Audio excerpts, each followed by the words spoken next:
Hello, je suis Laetitia et vous êtes dans Insulaire, le podcast où on reçoit des personnes originaires d'une île qui vont venir nous partager leur parcours scolaire et professionnel.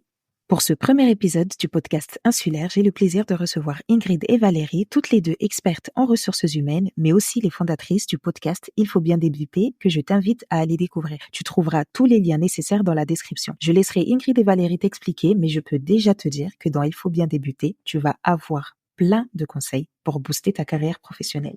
Bonjour Ingrid, bonjour Valérie, comment allez-vous? Bonjour. Ça va Laetitia? Oui, ça va super bien. Donc j'ai beaucoup parlé, mais je vais enfin vous laisser vous présenter. Et pour nos auditeurs, qui êtes-vous et d'où venez-vous? Ok, je vais commencer. Donc, je suis Ingrid Jean. J'ai 35 ans. Je suis originaire de la Guadeloupe. Alors, mon île que j'ai quittée en 2007 après avoir obtenu mon bac. J'ai commencé mes études en alternance sur Paris, en fait, en région parisienne. Donc, j'ai commencé par de la compta. Mhm. Très rapidement, je me suis rendu compte que ça ne serait pas pour moi. Donc, je me suis plutôt rapprochée des ressources humaines que j'adore et qui sont une passion pour moi aujourd'hui, que j'exerce actuellement en tant que RRH. Voilà. Donc, et puis, je vais laisser Valérie se présenter. Bon, écoutez, Valérie Selika, du coup. Merci Laetitia pour ton invitation. Alors moi, j'ai 30 ans. Je suis née à Paris, mais mes parents sont originaires de la Guadeloupe et de la Martinique, où j'ai eu l'occasion de vivre durant mon enfance, à quelques années. J'ai fait un parcours généraliste. J'ai commencé avec un bac technologique, et puis ensuite j'ai fait un BTS assistant manager. Et j'ai voulu être proche des personnes et avoir un métier proche des gens. Et donc du coup, les ressources humaines m'ont plu, sachant que j'avais déjà eu l'occasion de voir un petit peu à quoi ça ressemblait durant mon bac technologique. Et donc par la suite, de fil en aiguille, dans mes études supérieures, je me suis spécialisée. J'ai approfondi un petit peu plus ce domaine et j'ai passé plusieurs postes généralistes dans un premier temps. Donc, j'ai été chargée de gestion des ressources humaines. Ensuite, j'ai voulu me spécialiser un peu plus dans le digital de la fonction RH. Donc, j'ai occupé des fonctions de type chef de projet digital ou encore chef de projet RH au sein de compagnies comme la Monnaie de Paris ou des institutions bancaires comme la Caisse des dépôts ou encore la Banque postale. Merci beaucoup. Avant juste de continuer, en fait, je suis un peu curieuse. J'aimerais bien savoir où est-ce que vous vous êtes rencontrés. Vous n'avez pas de lien de parenté. Vous avez même pas grandi au même endroit. Mais aujourd'hui, vous êtes amis et vous avez un podcast en commun. Donc, où est-ce que vous vous êtes rencontrés? Alors, on s'est rencontrés lorsqu'on préparait notre master 1 en ressources humaines au sein du CFA IGS à Paris. Et en fait, c'est assez marrant parce qu'au début, on était un groupe de 5 filles, voilà, qui traînaient tout le temps ensemble. Au final, nous sommes restées toutes les deux vraiment très amies. On se voyait plus souvent. Et de fil en aiguille, ce qui est assez marrant, c'est que au départ, Valérie, elle n'était pas du tout sur une optique de création d'entreprise, de monter en fait des projets. Moi, j'ai toujours eu cette idée. Au final, on évolue dans la vie. C'est clair. Et un jour, c'est finalement Valérie qui s'est rapprochée de moi en me proposant de monter le projet. Il s'appelait pas forcément Il faut bien débuter au départ. Le nom est venu après, je crois, ou non, dès le début, on a eu beaucoup d'idées, pas mal d'idées en fait. Mais en tout cas, c'est Valérie qui m'a lancé après le Covid, en plein Covid en fait, pour qu'on puisse monter ce projet. Et voilà, c'est comme ça a commencé. Effectivement, sur les bancs de notre cursus supérieur, on s'est rapprochés. C'était marrant parce que chacune était un peu dans son coin au départ. Et en fin de compte, on a pris le temps de se connaître, de se découvrir. Les liens se sont renforcés d'année en année parce que ça fait au moins une dizaine d'années maintenant que on est comme les doigts de la main. On s'appelle régulièrement, on se donne des conseils, on échange. Et effectivement, Ingrid me parlait du fait qu'elle avait cette fibre entrepreneuriale depuis toujours. Moi, j'étais un peu plus initialement dans tout ce qui était un peu standard, du salariat classique. Je me voyais peut-être même investir, mais pas forcément faire.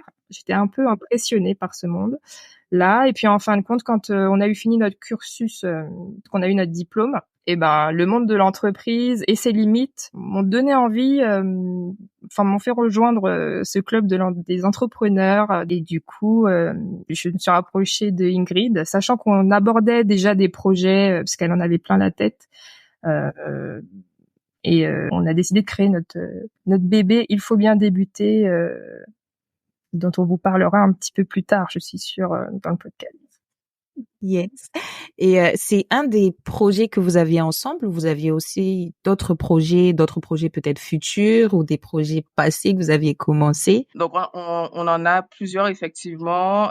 Comme Valérie disait tout à l'heure, c'est vrai que j'ai toujours eu, dès le plus jeune âge, hein, j'ai toujours eu envie de créer plein de choses. Et maintenant que Valérie, voilà, est attirée par ce monde de l'entrepreneuriat aussi, on a beaucoup d'idées, soit en commun ou même à part d'ailleurs.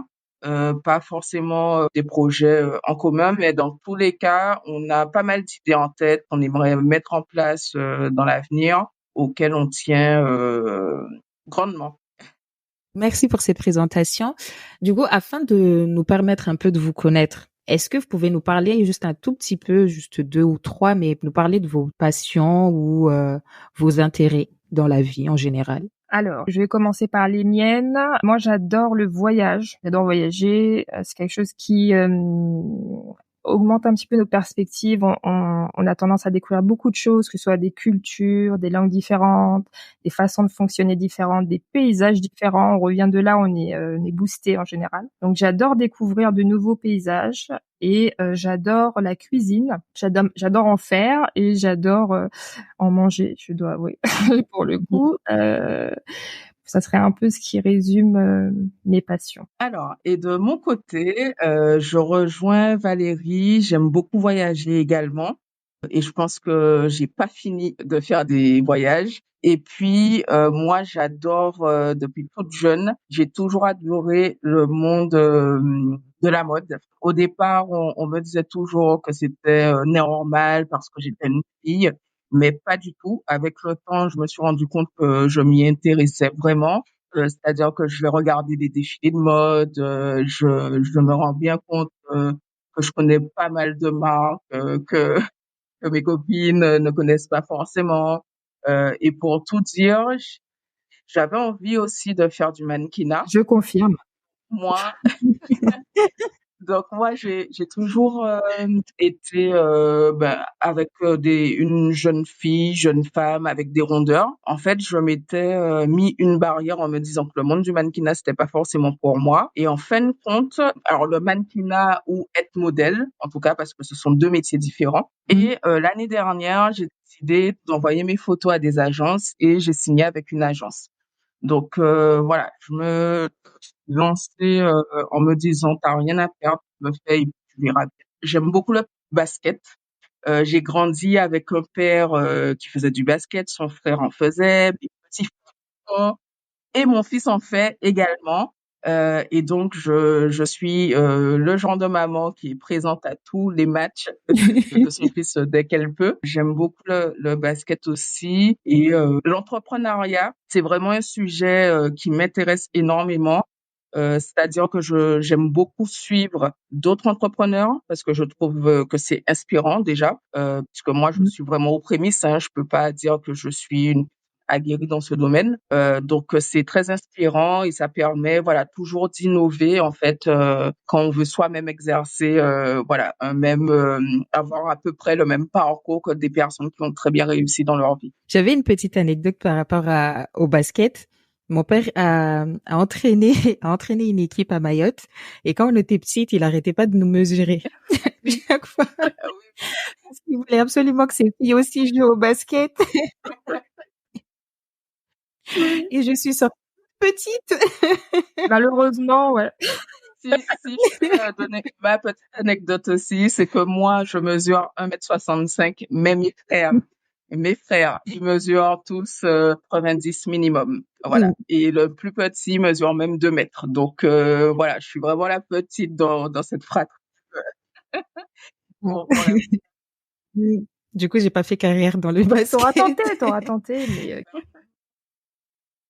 Donc, je rappelle, donc pour le podcast, c'est vraiment un podcast où on va parler de vos parcours scolaires, professionnels.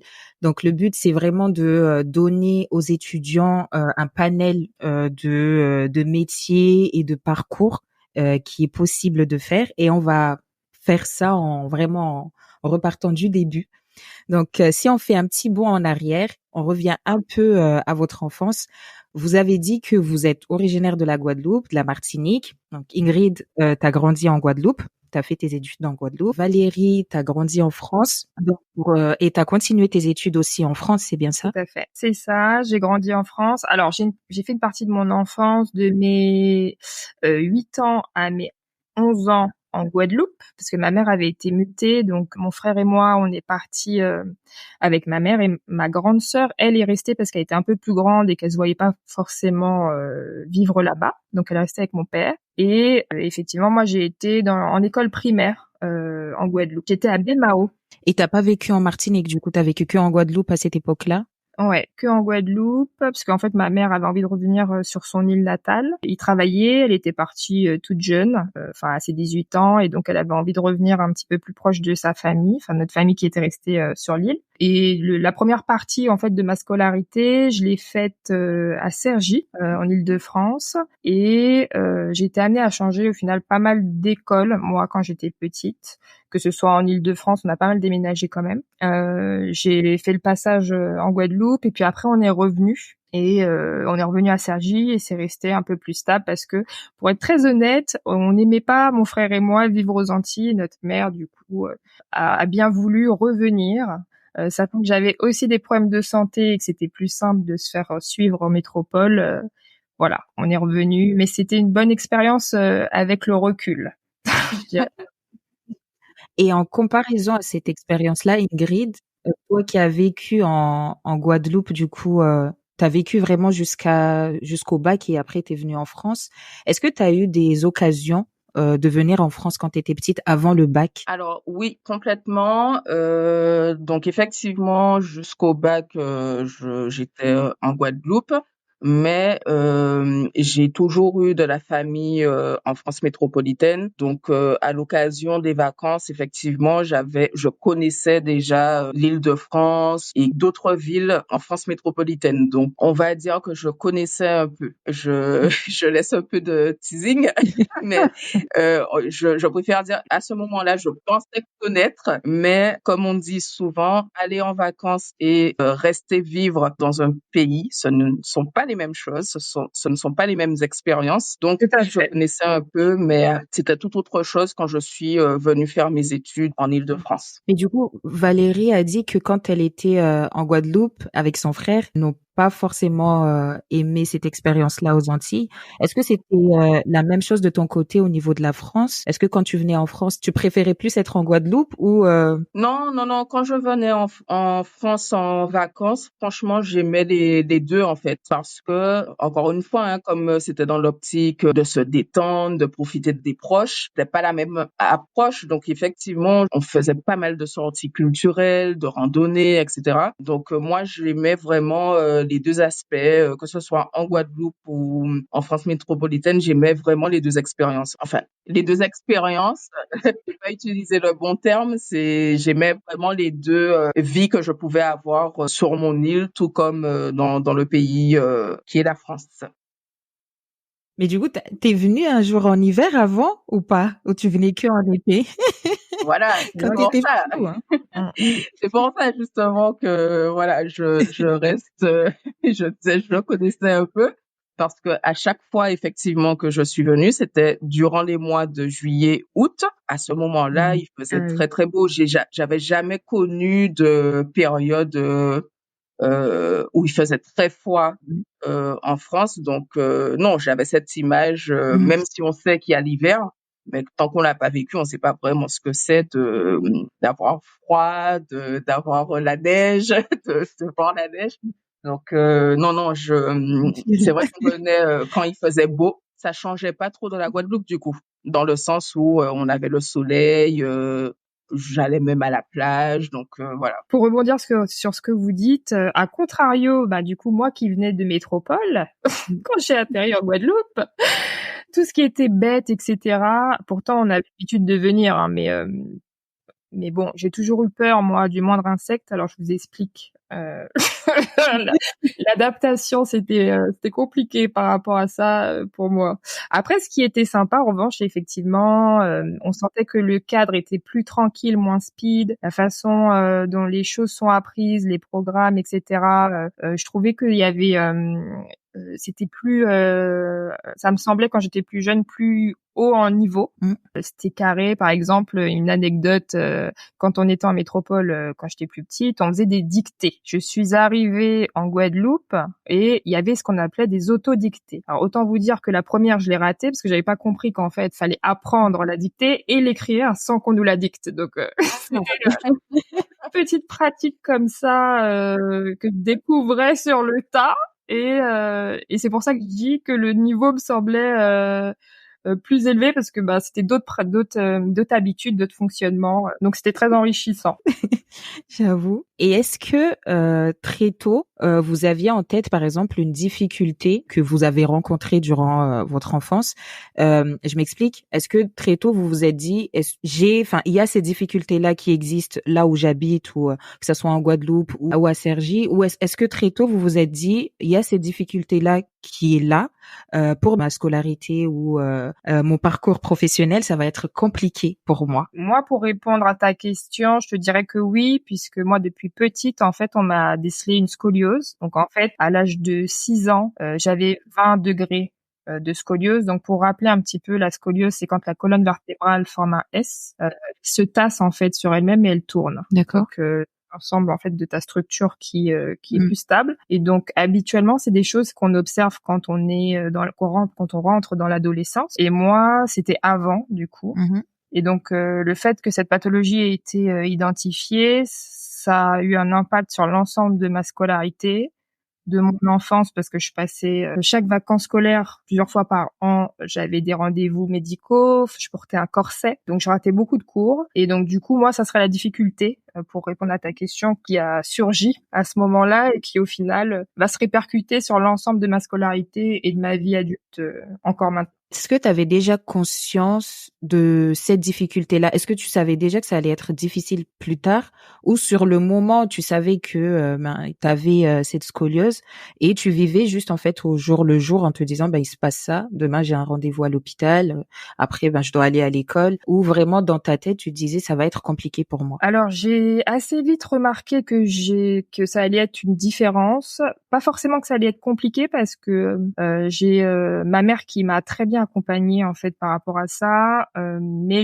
en fait j'ai senti assez vite que j'étais différent, parce que ça se voyait en fait que je portais un appareillage. Et donc quand on est enfant, on n'est pas comme les autres, qu'on rentre pas dans le groupe classique, on veut pas se faire remarquer, c'est ce côté-là en fait qui ressortait. Je me disais je peux pas paraître comme tout le monde en fait. Je ressortais forcément du lot, et en fait pour aider à ce que mon intégration se passe bien de manière générale, moi j'avais chaque année, tu vois, par exemple en début d'année scolaire, ma mère venait devant la classe et expliquait ce que j'avais pour limiter en fait l'impact, que je sois pas embêtée, chahutée, ou parce que pour moi fallait pas me pousser, fallait pas me tu vois. Donc il y avait un petit peu ce genre d'ajustement à mettre en place. C'est par la suite que je vais découvrir un peu plus les difficultés que ça va m'amener. Et Ingrid, concernant la Guadeloupe, de ton côté, est-ce que tu avais déjà décelé quelques difficultés pour toi? Par exemple, de Mayotte, on a plusieurs grèves durant l'année aussi. Enfin, c'est très connu qu'on part avec beaucoup de retard au niveau scolarité. Du coup, ma mère, elle avait l'habitude à chaque fois de venir en France pour essayer de combler un peu le retard qu'on avait. Donc, est-ce que toi, de ton côté, en Guadeloupe, il y avait ce genre de difficultés-là, que ce soit des grèves ou autre chose qui aurait pu impacter ta scolarité? Non, je n'ai pas été confrontée à ce genre, parce que effectivement, on a des grèves aussi en Guadeloupe. qui peuvent avoir plus ou moins d'impact sur la scolarité. Mais moi, la chance que j'ai eue, c'est que j'étais toujours chez les écoles dans lesquelles j'étais scolarisée. Donc, j'ai pas connu ce genre de soucis, de problématiques. En revanche, si je devais répondre à la question, est-ce que j'avais ciblé des problématiques par rapport à mes études ou au travail en venant en France métropolitaine? Pour être très franche, non, je n'avais pas ciblé. Pourquoi? Déjà parce que ma grand-mère était enseignante et j'ai toujours eu une grand-mère qui suivait de façon très assidue dans ma scolarité. Donc et même j'avais mon père qui était excellent en maths, ma tante enfin on est très axé école du coup. Donc je ne me rendais pas compte en tout cas à ce moment-là que j'aurais pu avoir une quelconque difficulté. Alors j'étais pas une élève qui avait un niveau voilà d'excellence, mais je m'en sortais bien à l'école. Et ensuite, comme je disais tout à l'heure, comme je venais régulièrement en France métropolitaine en vacances, moi je voyais pas en fait les problématiques auxquelles j'aurais pu être confrontée, à part me dire ouh là là, comment je vais supporter le froid hivernal. Je ne m'interrogeais pas sur d'autres aspects. Les questions sont venues, les problématiques, les questionnements sont venus à partir du moment où je suis venue dans le cadre de mes études, où là, d'autres sujets me sont venus et sont venus perturber en fait, en quelque sorte, mon parcours. Et du coup, avant de commencer vos études supérieures, est-ce qu'on peut parler un peu du lycée? Est-ce que vous étiez le genre d'élève qui révisait tout seul? Vous aviez pas besoin d'avoir quelqu'un derrière vous pour vous dire d'aller réviser? Est-ce que vous avez eu vraiment un accompagnement ou vous étiez plutôt autonome durant le lycée? Alors moi, j'étais plutôt autonome. J'avais la chance d'avoir, enfin autonome oui et non. Je dirais que je savais me prendre en main pour faire mes devoirs en temps et en heure. Mais ma mère, sachant que j'avais accumulé quand même des difficultés scolaires, ma mère m'avait pris des cours particuliers qui m'ont bien aidée. Donc c'est quand même le soutien que j'ai eu et ça m'a pas mal aidée durant ma scolarité au lycée. Alors moi de mon côté, encore une fois comme toujours avec formidable grand-mère que j'ai eue qui m'accompagnait énormément, elle m'a appris à travailler de façon autonome et comme j'avais cette culture du travail permanent et régulier, j'étais très autonome pour faire mes devoirs. Au lycée, je faisais quand même appel à mon père ou voilà à mes oncles et tantes pour m'accompagner en fonction des sujets. Et la chose la plus marquante peut-être où j'ai vraiment eu besoin d'aide, c'est que l'année où moi j'étais en terminale, c'est à partir de cette année qu'ils avaient mis en place Sciences Po dans certains lycées qui étaient en zone prioritaire. Donc mon lycée à Pointe-Noire en Guadeloupe en faisait partie. Et donc, j'avais décidé de me lancer dans ce, voilà, de me lancer ce challenge.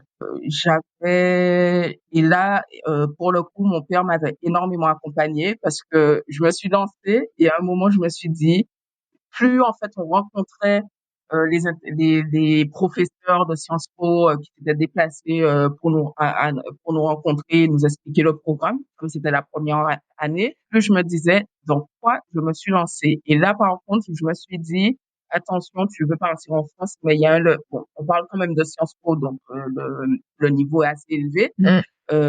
Mais ça m'a quand même mis une petite alerte en me disant, le travail que tu fournis aujourd'hui, peut-être qu'il n'est pas conséquent et peut-être que tu vas prendre une petite claque en arrivant en France pour tes études. Donc là, mon père, c'est l'une des fois où vraiment j'ai demandé de l'aide à mon père parce que j'ai eu un peu peur, je dois l'avouer.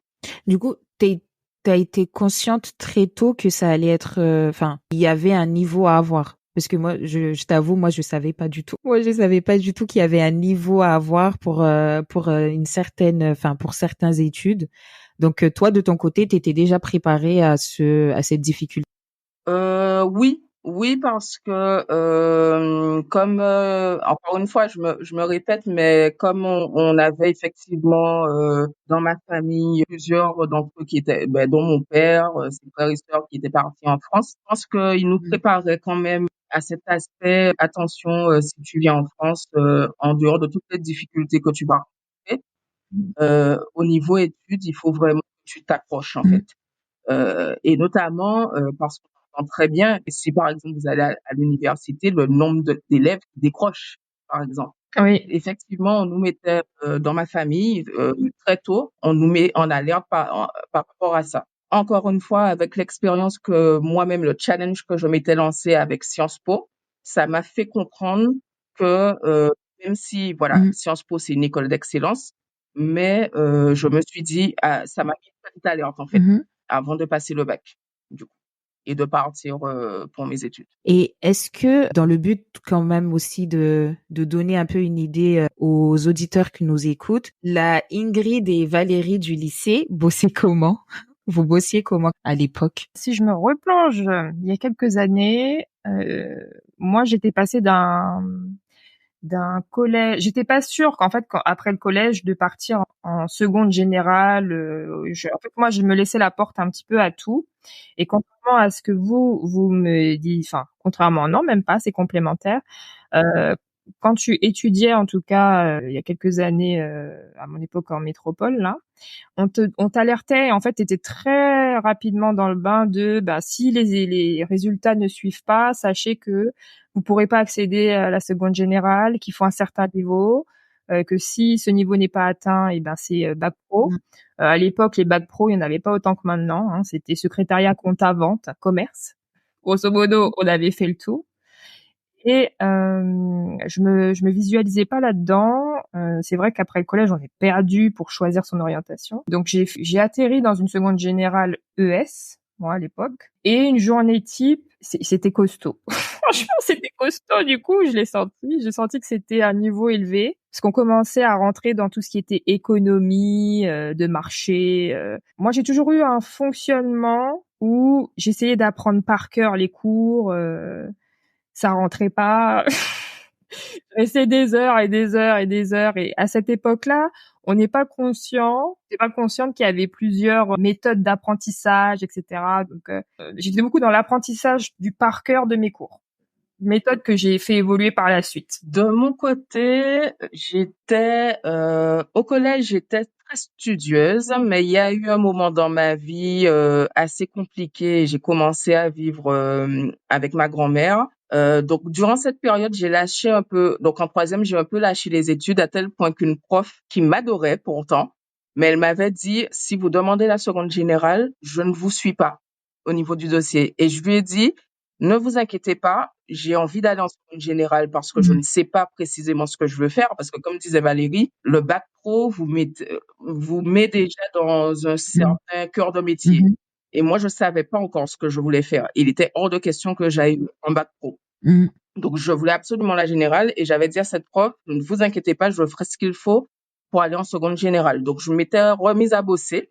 Et donc, au lycée, oui, la seconde générale, c'est quand même un certain level, comme dit Valérie, et ça demande une exigence de travail. Donc, je me suis remise, j'étais plus aussi studieuse qu'avant, mais quand même, j'avais cette rigueur de me dire, il faut absolument que tu aies des notes un minimum convenable pour pouvoir après choisir la filière que tu voudras. Après, j'ai eu ma famille qui était très présente parce que j'ai la sœur de mon père qui m'a beaucoup aidé à réviser. Donc, notamment au niveau des mathématiques, je prenais des cours particuliers avec ma tante. J'avais des cours particuliers en anglais aussi. Donc voilà, c'était pour me remettre à niveau parce que comme je disais, j'avais un peu tout lâché. Ensuite, pour apprendre par cœur, j'ai pas de souci.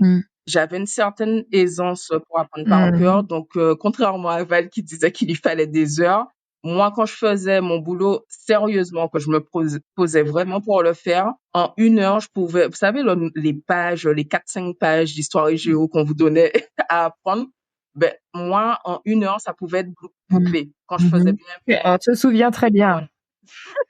Donc, moi, ça pouvait être bouclé en 1 heure. Donc, c'était un peu la facilité pour moi. Et puis, je dirais que ça dépendait des matières, hein. Tout simplement, ça dépendait des matières. Quand une matière me plaît énormément, je me donne à fond. Quand elle me plaisait moins, je faisais le nécessaire pour avoir la bonne note, pour pas chuter, mais j'étais pas excellente dans la matière. Voilà. Donc, j'étais pragmatique, on va dire, dans ma façon de faire. Je te rejoins, Ingrid, dessus. Moi, je dois avouer que j'étais le genre d'élève qui se contentait, en fait, de tout juste la moyenne, faut que ça passe, moi. Et c'était ça mon credo. Donc voilà. Et donc, arrivé au bac avec la mentalité que vous aviez à l'époque, est-ce que vous étiez assez confiante pour le bac? Vous étiez quand même un peu stressée ou vraiment pas du tout ou... Ouais, moi, il y a eu beaucoup de stress. Déjà parce que premier diplôme à passer, donc tu commences à rentrer dans la cour des grands, hein, où c'est à l'échelle nationale, où on te prépare, t'as les bacs blancs, tu espères voir tout le programme parce que sinon tu dis oh là là si je tombe sur une partie du programme que j'ai pas eu, misère. Et dans mon cas, c'est pas ressorti dans la première partie de ce que j'expliquais avant, mais moi j'ai raté une bonne partie de ma seconde parce que les problèmes de santé se sont amplifiés à ce moment-là pour moi et j'ai dû me faire opérer en fait de la scoliose qui atteignait un niveau qui nécessitait une opération. Et donc après ça, moi, je suis partie dans un cursus de rééducation important, ce qui fait que j'ai raté les 6 ou 7. J'ai fait le premier trimestre en fait. Et après, j'ai raté le reste de l'année de seconde. Parce que oui, je me suis fait opérer une fois, je me suis fait opérer 2 fois. Le truc a cassé de nouveau et donc toute l'opération a dû être refaite. Donc j'ai eu une seconde qui m'a pas donné des bonnes bases, disons, pour le bac, les différents bacs qu'on a eu à passer par la suite. Mais c'est ce qui a aussi fait que je suis partie en technologique. Donc moi, j'avais choisi un bac technologique spécialisé. À l'époque, c'était communication pour la première année et ressources humaines. C'est pour ça que j'avais déjà mis un pied dedans. Et en fait, comme il y avait beaucoup de nouvelles matières, c'est ce qui m'a sauvée. J'ai pu repartir de plus belle et ça me parlait davantage parce que c'était plus concret. En fait, c'est à ce moment-là que je me suis aperçue que les matières un peu généralistes, c'était pas trop mon truc. Et donc, j'ai commencé à avoir des affinités. Quand tu as des affinités, comme disait Ingrid, avec des matières, c'est plus simple pour que ça puisse rester en tête. Alors, de mon côté, ça a été très particulier, le bac. Alors déjà, je sais pas comment ça se passe aujourd'hui, mais en première, vous savez, on a les premières matières qu'on passe. On passait, je crois, le France. En tout cas, il y avait des premières matières qui nous permettaient d'avoir quelques notes avant le bac en lui-même, je crois. Ça commence à faire loin, je sais même plus. Mais Tout à fait. en tout cas, j'avais passé Si c'était le bac français, t'as raison. donc, les matières où j'étais excellente, donc pour donner un exemple, j'avais des 17, des 18, des 7, voilà, je crois que j'avais pas en dessous de, c'était très rare que j'avais 12 en français, par exemple. Et ben, le jour du bac, je me suis foirée totalement. Moi, je suis vraiment le typique exemple de toutes les matières où j'étais à l'aise, je les ai toutes, mais pratiquement toutes loupées. Donc, ça a été un vrai choc pour moi, le bac. Une une vraie frustration. D'accord. À tel point, ça a été tellement loin que moi, mon bac, je l'ai eu au rattrapage, pour vous dire. Ce qui n'était pas du tout attendu. Vous savez, un peu, il y a des enfants, on sait pas trop s'ils l'auront du premier coup. Mais moi, ma famille s'attendait à ce que je l'ai du premier coup. Donc, déjà, quand vous savez que vous avez la famille qui vous attend Ça joue derrière, un grand puis rôle. vous-même, vous mettez, comme dit Valérie, peu importe, c'est un diplôme, le premier diplôme important. Donc, on se met la pression à soi-même. C'était une vraie décision pour moi, le bac. Et finalement, quand j'ai pris, voilà, quand je suis passée à l'oral, les profs m'ont dit: «Mais qu'est-ce que vous faites là, en fait?» J'ai dit: «Bah, écoutez, je suis tombée sur des mauvaises, vous savez, les les chapitres qu'on apprend au dernier moment, que le prof voit au dernier moment, qu'on n'a pas vu dans son ensemble. En fait, tout au bac, tout ce qui me fallait pas, je l'ai eu». Donc en gros, les oraux que j'ai passés, c'était en mathématiques et c'est ça, en mathématiques et en histoire et géo. Et les 2 profs m'ont dit: «Mais qu'est-ce que vous faites là? On sent que vous maîtrisez». Et j'ai dit: «Bah, écoutez, je suis tombée sur, tout ce que je maîtrisais un peu moins». Donc, moi, je suis vraiment le typique exemple de vous pouvez être bon, avoir un bon niveau, mais foirer votre bac et avez votre diplôme. Voilà, je le dis comme ça parce que Mm. c'est vraiment comme ça que je l'ai ressenti en fait et ça m'a fait peur hein, du coup pour la suite. Je rebondis sur ce que dit Ingrid, parce que du coup, j'ai pas dit la finalité, moi, mais moi aussi, je suis passée au rattrapage. J'ai eu mon rattrapage ce bac. Tu m'as fait replonger dans les conditions, du coup, effectivement. Je l'ai eu au rattrapage. Et comme c'était un bac technologique, c'était des gros coefficients. Et en fait, j'avais eu tout juste, pareil, il y a certains chapitres qu'on avait vus de manière bâclée quand il faut boucler les programmes. J'ai été mal organisée, je pense, pour apprendre l'ensemble de ce qu'il fallait savoir. Et je l'ai eu au final en rattrapage avec, petite anecdote parce que ça fera sourire, avec la matière philo. J'ai réussi à rattraper le bac avec la philosophie. D'accord. La matière improbable où tout le monde se dit mais c'est quoi cette matière? Et ben ça a contribué et une des matières principales du bac technologique. Mais ouais, grand moment. J'ai eu beaucoup de pression. Parce que moi, si je me base sur la philo, si je devais juste me baser sur la philo, je pense que je ne l'aurais pas eu. Il y a beaucoup de gens comme toi. À la base, la philo, c'était la bête noire, je me souviens. Et moi, en fait, je pense que ça correspond bien à mon caractère d'aujourd'hui. J'arrive toujours à trouver des choses à dire sur peu importe le sujet. Donc, tu vois, c'était les prémices. Donc, vous avez votre bac. Quelle est la suite? Ingrid, est-ce que tu veux venir? Oui, on l'a vu parce que tu vas venir en France, mais sur quoi tu te bases pour venir en France, que ça soit la ville, l'école, l'université?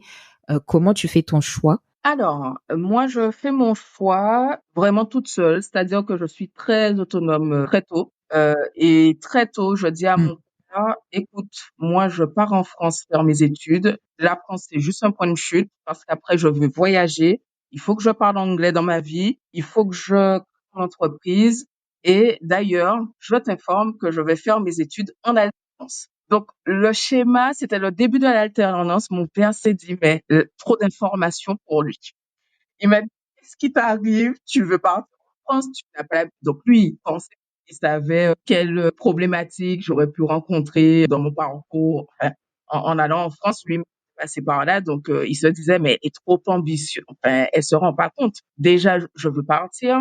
Ensuite, je vise même l'étranger. Après, je lui parle d'entrepreneuriat. Il me dit, mais il y a personne qui a créé une entreprise dans la famille. Bon, tout ça te vient. Et ensuite, il me dit, en plus, tu veux faire tes études tout en travaillant, mais c'est pas possible. Et je lui dis, c'est ma décision, c'est ce que je vais faire.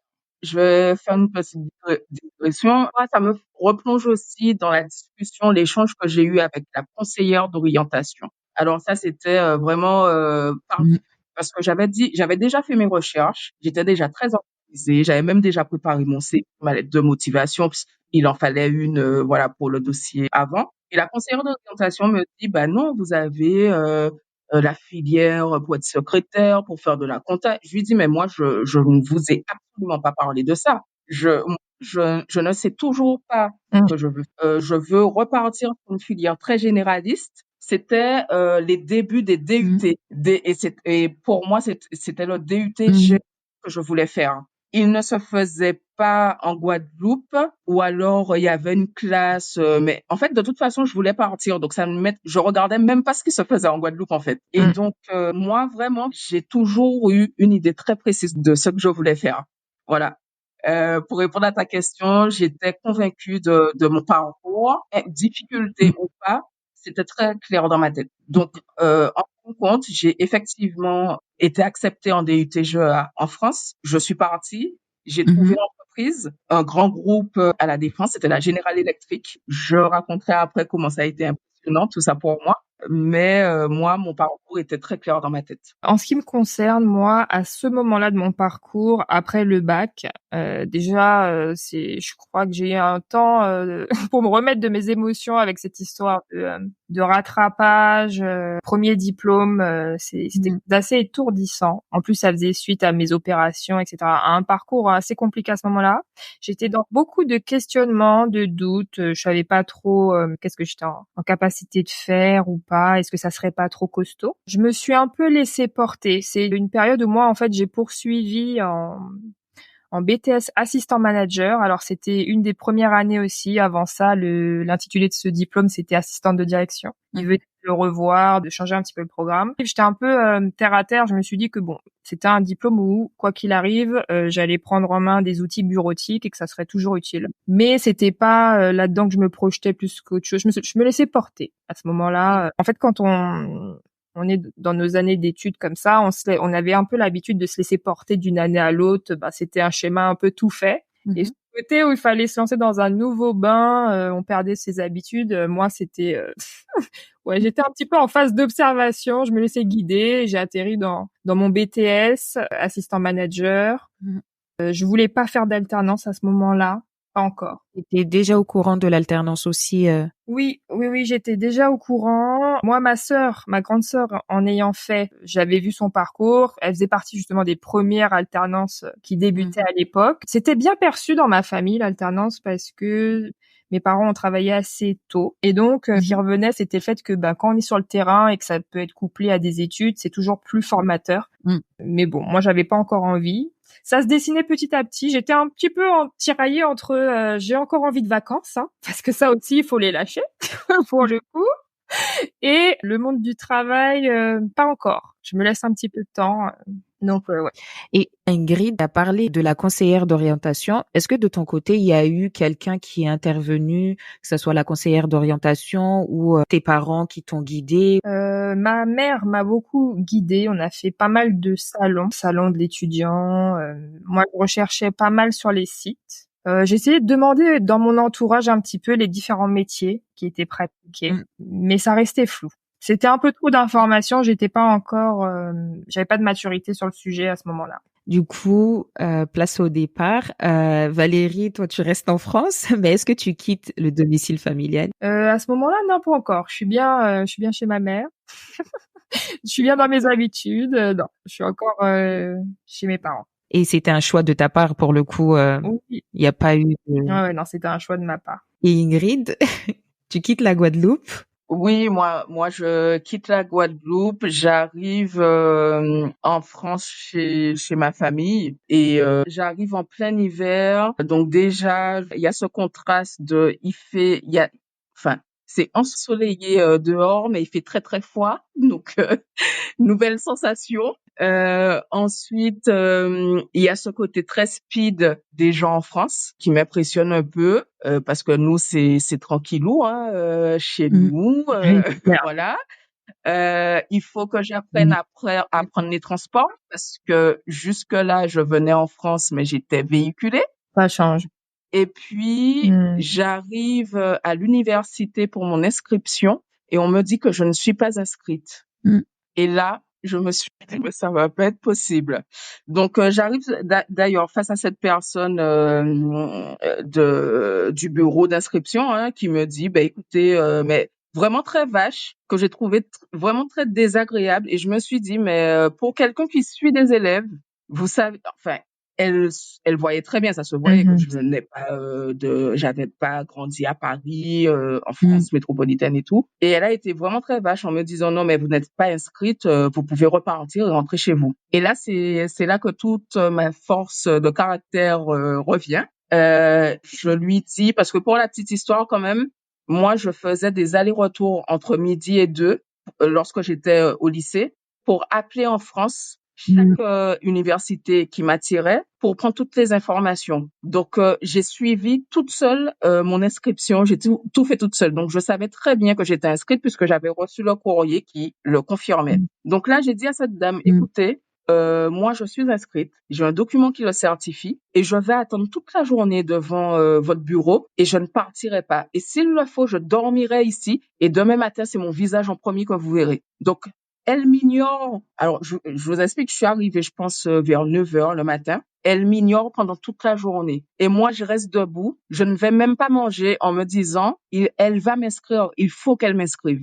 Et elle fait des allers-retours. Elle m'ignore. Elle me regarde de haut en bas en passant de temps à autre. Je me dis, mais c'est pas possible. Elle est vraiment horrible, cette femme. Et moi, surtout, je me dis, je ne vais pas appeler ma famille en Guadeloupe pour leur dire que je ne suis pas inscrite. Vous vous rendez compte du choc. Surtout mon père qui m'avait dit, mais ne parle surtout pas.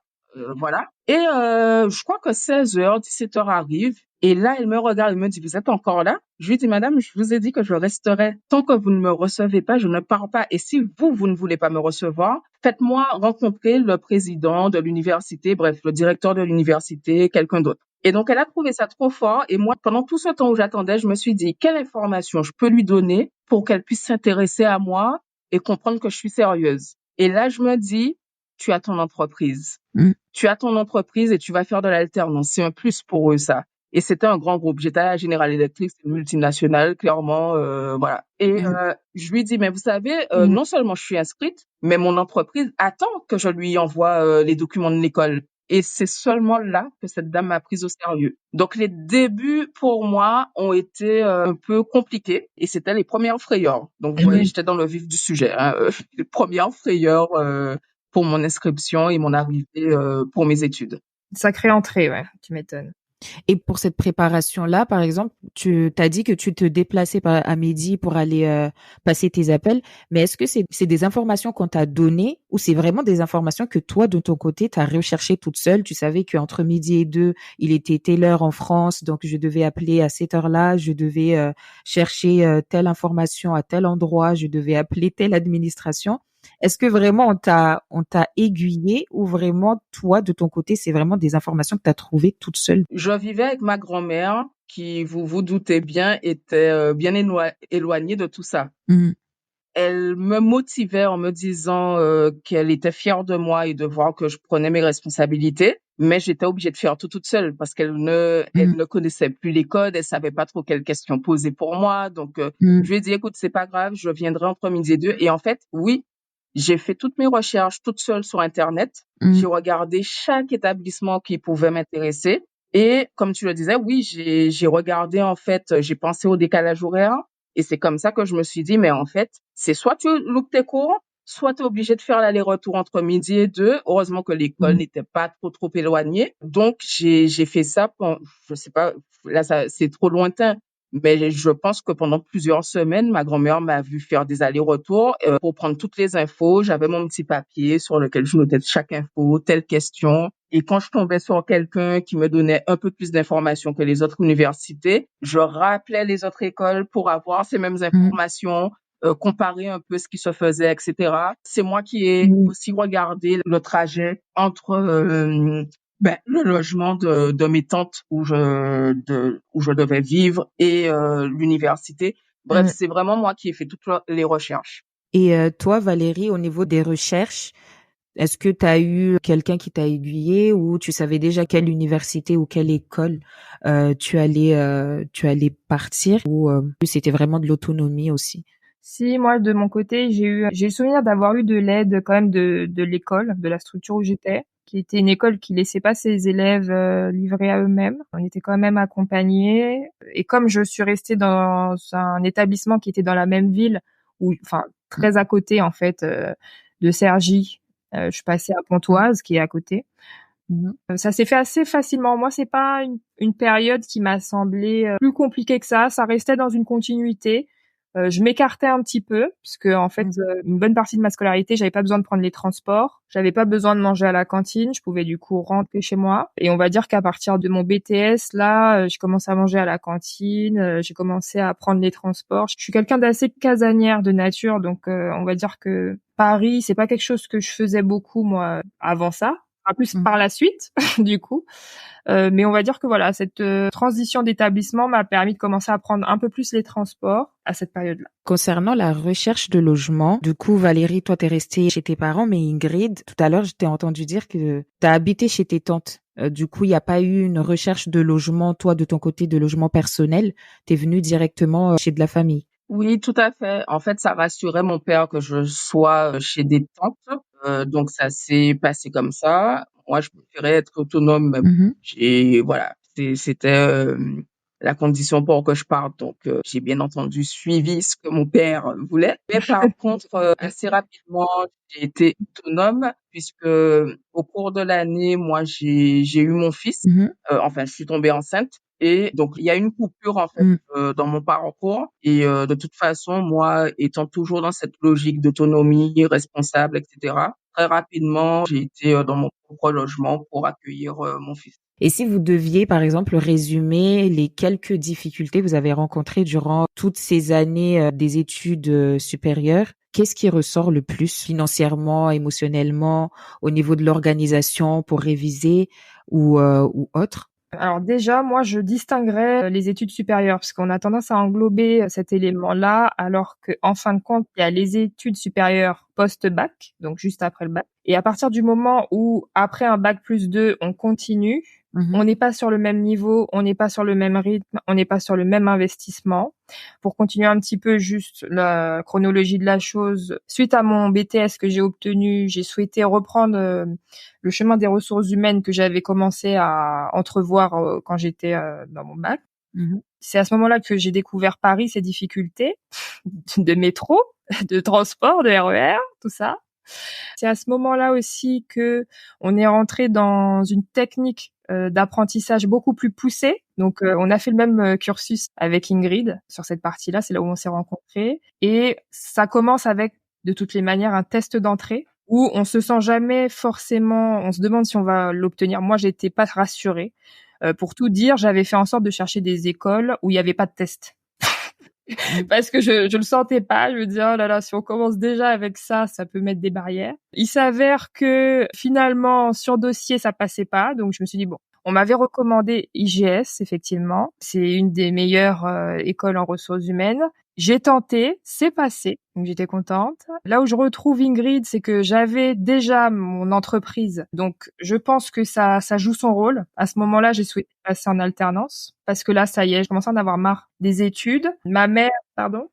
J'allais te demander, c'est au bout de combien de temps? Est-ce que tu as commencé dès le départ l'alternance ou après la deuxième année ou... Alors, c'est dès le départ. En général, quand tu décides de commencer un cursus en alternance, c'est la formation que tu choisis qui doit être compatible avec ça. Et donc, du coup, pour être honnête, après le BTS, j'avais envie d'aller travailler directement. J'aurais pu, puisque c'était professionnalisant, le fait d'être assistant manager. Mais ma mère m'a poussée et m'a dit, bah, ma fille, ça serait vraiment bien si tu faisais même ne serait-ce qu'une année supplémentaire pour avoir un bac plus 3. Et Mhm. dans le même temps, j'avais effectué un stage dans le cadre de ce cursus en BTS. Et le directeur du service m'avait dit également que au moins une année supplémentaire, le fait d'être au moins bac plus 3, en termes de rémunération, ça changerait tout en fait. Parce que bah, quand on travaille, on aspire quand même à bien vivre quand même. Donc, ça a fait son petit bout de chemin. Je me suis engagée dans cette voie en alternance sur un master ressources humaines généraliste. Il a fallu vraiment s'accrocher. C'était un parcours qui était très, très formateur. Les difficultés que j'ai rencontrées à cette période-là, c'est encore la santé, moi. De toute façon, ça me poursuivait à chaque... ça m'a laissé tranquille un peu en BTS, c'est revenu en bac plus 3-4. Parce qu'en fait, quand le diplôme de l'IGS qu'on avait préparé, c'était à la suite d'un bac plus 2, ça vous faisait office de bachelor, donc bac plus 3, bac plus 4. On ressortait avec un niveau master 1, donc bac plus 4. J'ai encore manqué des cours parce que je me suis fait opérer. Moi, en fait, j'ai du matériel dans le dos, j'ai des broches. Elles ont cassé et donc du coup, il a fallu que je m'absente pour me faire réopérer en urgence. Rebelote, il a fallu faire de la rééducation, etc. Et ce qui m'a aidé, tout au long de mon parcours, moi, c'est le fait de tomber sur des personnes bienveillantes, à ce moment-là en tout cas. Et Ingrid faisait partie des personnes qui m'ont donné ses cours pour que je puisse rattraper. J'ai eu des aménagements, moi, dans le cadre de ces problèmes de santé. Et ça, c'est quelque chose que j'aimerais faire ressortir à travers, du coup, nos échanges. C'est que on peut être amené à avoir des problèmes de santé et à se dire que on peut pas faire d'études. Ne pensez pas ça, puisque le système est quand même bien fait. Une fois que vous alertez sur vos difficultés, il y a beaucoup de choses qui peuvent être mises en place. avec l'infirmier, des référents handicap, etc. Moi, j'aurais mis un petit point de vigilance là-dessus parce que on pourrait croire et en fait, il y a plein de choses qui se font. Moi, c'est ce qui m'a permis de poursuivre. Donc voilà. Donc je laisse un peu la parole à Ingrid. Ça marche. Du coup, je reviens parce que j'étais partie un peu trop vite sur les difficultés et les facilités, mais Valérie l'a bien expliqué. Elle a parlé du parcours. Donc, je te laisse, Ingrid, nous parler un peu de ton parcours au niveau école, alternance. Comment ça s'est passé tout au long et ta rencontre avec Valérie, du coup. Alors, de mon côté, pour parler des difficultés, puisque moi, du coup, je venais de la Guadeloupe et c'est vrai que, comme je le disais au début, ça n'avait rien à voir. Quand je venais en vacances, ben, c'était du loisir et là, c'est dans un autre cadre, donc d'autres embûches. Et en fait, moi, j'ai été confrontée à trop de choses, je trouve, auxquelles on devrait préparer les jeunes, puisque c'est tout le but de ton podcast, c'est alerter aussi sur les ultramarins avant d'arriver en France métropolitaine pour faire leurs études. Moi, j'alerte les parents et je me rappelle d'un prof en histoire que j'avais au lycée à Pointe-Noire, certain monsieur Irep, et qui avait dit que les parents laissent partir leurs enfants aux Antilles, en France, pour faire leurs études, mais ils ne les préparent pas assez. Et ça, je le confirme. On n'est pas préparé sur la gestion de budget. Vous êtes jeune, vous vous retrouvez dans une ville où on peut aller boire le petit verre, on peut aller en soirée, on fait bref. Si on vous apprend pas à gérer un budget, ben, assez rapidement, vous vous retrouvez en difficulté. Alors, moi, j'ai pas forcément rencontré de façon extrême cette problématique dans le sens où j'étais chez mes tantes au départ. Mais j'ai quand même senti cette carence parce que, en plus, j'étais en alternance que, franchement, très honnêtement, j'ai dilapidé de l'argent au début. Voilà. Donc ça, c'est la première chose. Deuxième, moi, j'ai eu un gros coup de blues quand on est arrivé en plein hiver. Et mon père l'a ressenti d'ailleurs à tel point qu'il m'a dit, tu peux revenir et tout. Mais bon, encore une fois, j'ai une forte tête. Quand j'ai un objectif en tête, je vais jusqu'au bout. Mais grosse alerte dessus également. Se retrouver en hiver. Et encore une fois, moi, j'avais ma famille, donc j'imagine même pas ceux qui arrivent et qui n'ont pas forcément de proches sur place. Trouver une solution pour être régulièrement en contact, pour pas perdre le moral. Voilà, restez en contact avec votre famille régulièrement, échangez avec eux. Faites part de vos difficultés, parce qu'on a honte de dire dans quelle situation on est. Tu parlais d'émotions tout à l'heure.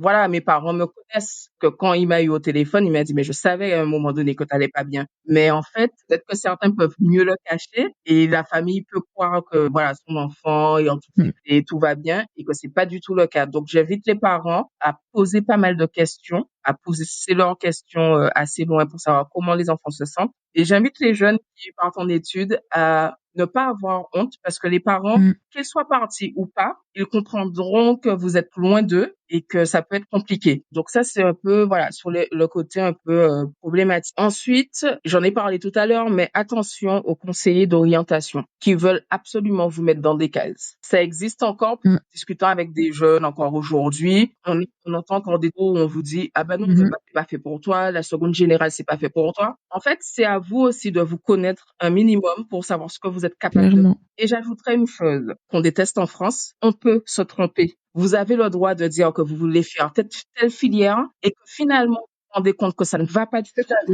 et vous changer. Moi, ça a été mon cas. Alors certes, j'ai eu c'est ce qui a fait que j'ai suspendu mes études et je parle bien de suspension et non pas d'arrêt total, mais la possibilité, c'est pas fait pour moi du tout. Donc pour la petite histoire, si j'avais vraiment fait la filière que j'avais voulu, ça aurait été le stylisme. Mais comme on m'a dit, oh, c'est parce que t'es une fille que tu veux faire, j'ai pris autre chose. Mais la réalité, aujourd'hui, je me rends compte que j'adore toujours autant ce milieu. Alors maintenant, je le vis en termes de, mais j'aurais pu faire mon métier et avoir un métier passion, comme on dit. Voilà. Donc là, ce sont des petites alertes que je pointe du doigt. Ensuite, autre chose, moi, comme j'ai vécu, autant Valérie va vous alerter sur le handicap, autant moi, je vais vous alerter sur le fait d'être parent très jeune et de ne pas, pour autant, stopper et limiter vos rêves. Moi, typiquement, j'ai repris mes études. Je les ai reprises en alternance. Ça m'a pas posé de problème. Toutes les écoles dans lesquelles je suis passée, tous les conseillers m'ont dit, ne dis surtout pas que tu as un enfant, on va pas te prendre, etc. J'ai réfléchi et je me suis dit, mais mon enfant, il fait partie de ma vie. C'est quoi cette histoire? Est-ce que lorsqu'une femme qui a un enfant à 35 ans, on lui dit que sa vie pro est totalement foutue? Non. Donc, j'ai dit, moi, j'ai décidé que je ferais mes études et je les obtiendrai. Donc, j'ai repris. Je ne dis pas que c'était simple. C'était pas du tout évident, mais j'ai été diplômée de 5 avec mon fils, qui était bébé, qui était à la crèche, qui a été à la maternelle, qui était au primaire. Voilà. Et ça ne m'a pas empêché d'avoir les ambitions et d'avoir le parcours que j'ai aujourd'hui. Ça, c'est l'autre alerte pour les jeunes parents. Ensuite, pour parler de mes études, moi, je les ai reprises. J'ai repris en alternance. Et c'est parce que j'ai su ça après de tous mes responsables, quand ils me connaissaient un peu plus. Et puis moi, j'ai eu de très beaux rapports avec pas mal de mes supérieurs. Ils m'ont tous avoué que c'est justement parce que j'étais maman qu'ils ont eu confiance en moi. Parce qu'ils se sont dit, si une jeune reprend ses études avec un enfant, bah, c'est qu'elle est 10 fois plus motivée, quoi, que par rapport aux autres. Donc voilà, moi mon parcours ça a été compliqué, c'est-à-dire que je rentrais à l'école, effectivement, je gérais mon enfant avant. J'ai eu la chance d'avoir son père qui m'a bien aidé parce que parfois il partait, par exemple le week-end, se promener avec lui pendant que moi je restais à...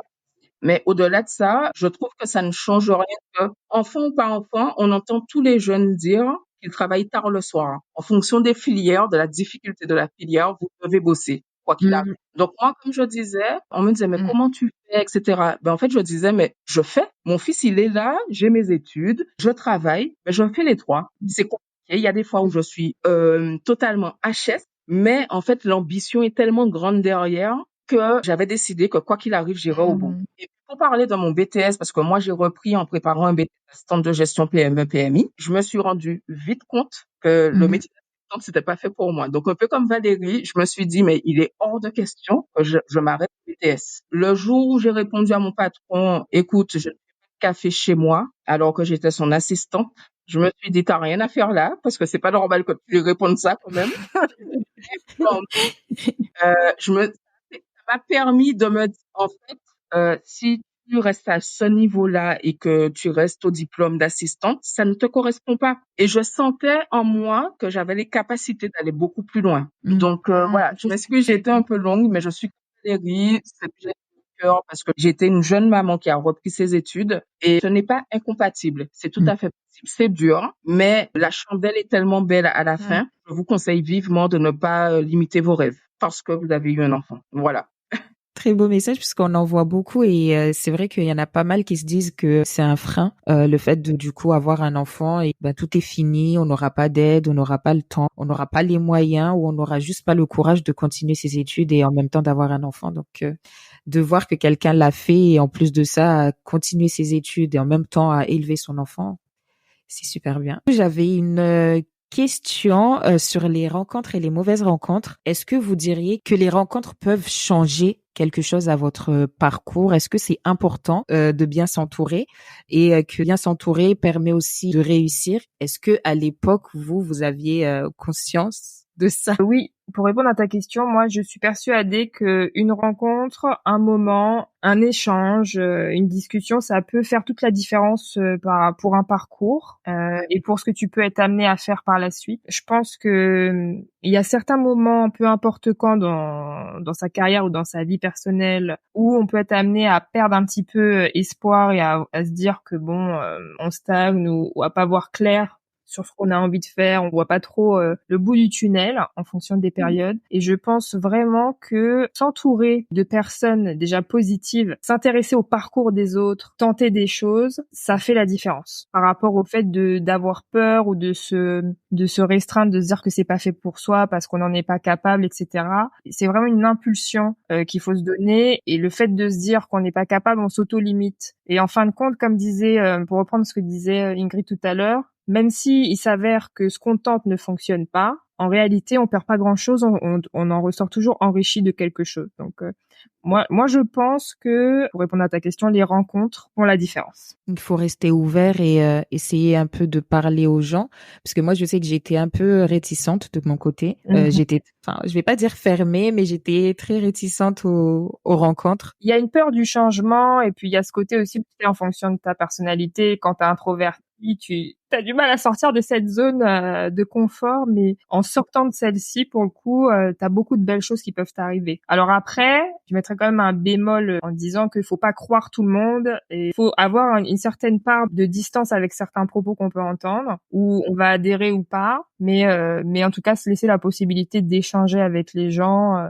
parce qu'il y a un moment où ça permet d'ouvrir le cercle, en fait, les choses. Ça permet on est habitué à une certaine manière de faire, et le fait de s'entourer, de discuter, d'échanger, d'aller dans divers endroits, ça t'ouvre beaucoup l'esprit. Alors, moi, je vais revenir sur un aspect très culturel. Je ne sais pas pour vous, mais malheureusement, je dis malheureusement, parce que chez nous, les parents ont trop tendance à nous dire attention, attention, attention, attention à qui tu fréquentes, que ça peut nous limiter. Et moi, j'en parle en connaissance de cause parce que justement, j'ai raté, je pense, plus jeune, de belles opportunités parce que tellement dit fais attention plutôt que de me dire le discours que Valérie vient d'avoir, justement, c'est-à-dire, prends le temps d'écouter les gens, fais-toi ton idée, et puis après, vois si tu peux aller vers cette personne ou pas. Ben, en fait, je rejoins Valérie, c'est-à-dire que, et je vais mélanger quelque chose que mon père me répétait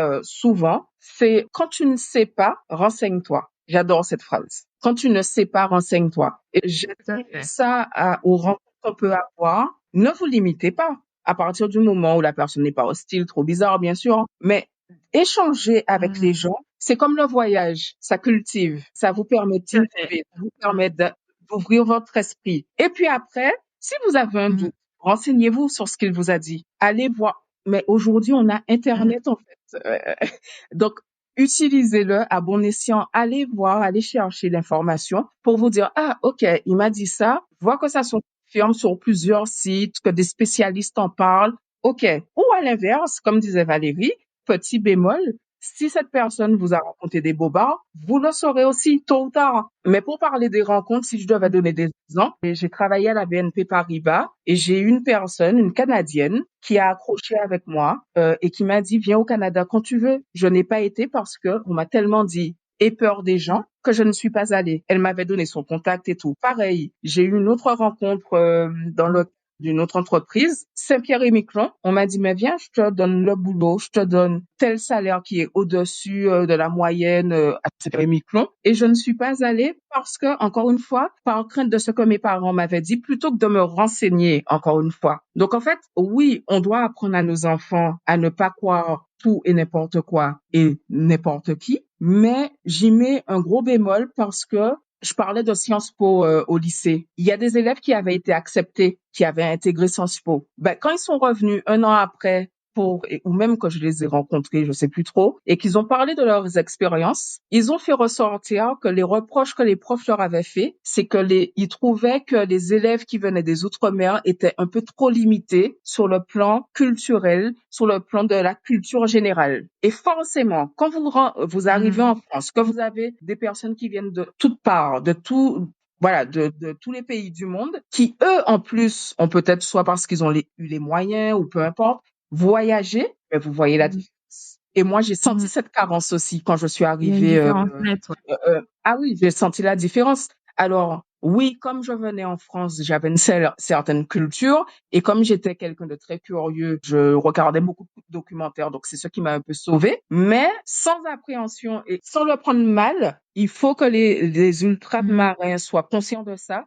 Cultivez-vous, cultivez-vous et n'ayez pas peur d'échanger avec les gens. Une personne est mauvaise, on la retire de sa vie. Une autre est bonne, prenez les conseils. Qu'est-ce que ça peut vous coûter? Voilà. Donc, les rencontres, je pense que c'est utile pour avancer dans la vie. C'est ça. Et quand on vous parle de rencontres, pour le coup, c'est pas obligé d'être récurrent, régulier. Ouais, exactement. Ça peut être une fois, hein. Ça peut être une conversation qui aura ouvert les chakras, les trucs. On sera dit, ah bah, ça m'inspire ça, et on va commencer à se renseigner sur des choses auxquelles on n'aurait pas pensé. Moi, j'ai eu la chance aussi, faut dire, de tomber sur beaucoup de personnes bienveillantes plus jeunes parce que, effectivement, je pense que quand on arrive dans la vie active, on passe encore un autre cap et on va en parler là prochainement. Mais il faut rester vigilant, mais ouvert. C'est vraiment le conseil. Du coup, à part si vous avez encore d'autres points à rajouter pour cette partie-là, je pense qu'on peut passer à la partie vive la vie d'adulte. Vous êtes diplômé. Moi, dans ma tête, c'était je suis diplômée, je vais gagner un peu plus d'argent, je vais pouvoir faire un peu plus de choses, je vais voyager. Mais sans compter qu'il y a la recherche du premier boulot, comment ça s'est passé pour vous? Est-ce que ça a été très, très facile parce que là où vous étiez en alternance, on vous a directement pris? Ou on recommence la recherche, on recommence les réseaux? Ou est-ce que vous saviez déjà juste comment faire cette recherche de premier boulot? Par rapport à la recherche du premier emploi, moi, les choses se sont assez bien goupillées parce que j'ai toujours eu une maman qui me coachait. Et donc, du coup, quand elle voyait des offres, etc., elle faisait jouer son réseau. Je faisais jouer le mien, même si il était encore restreint à ce moment-là. Mais quand on fait de l'alternance, c'est aussi le bénéfice de cette voie-là, c'est qu'on est amené à rencontrer énormément de gens. Et donc, quand vous travaillez bien, sachez aussi qu'en général, ça se voit, même si on n'a pas l'impression, nous on est dans notre quotidien, notre train-train, ça se voit et en fait les gens vont naturellement, ça a été le cas pour moi, soit vous recommander, soit vous dire ah bah il y a une offre là, tu devrais tenter, n'hésite pas à te rapprocher d'un tel, dis que tu viens de ma part. C'est un des points que ça peut lever quand on passe par cette voie-là. Moi, ce qui s'est passé, c'est que j'ai commencé à candidater un peu avant la fin des examens.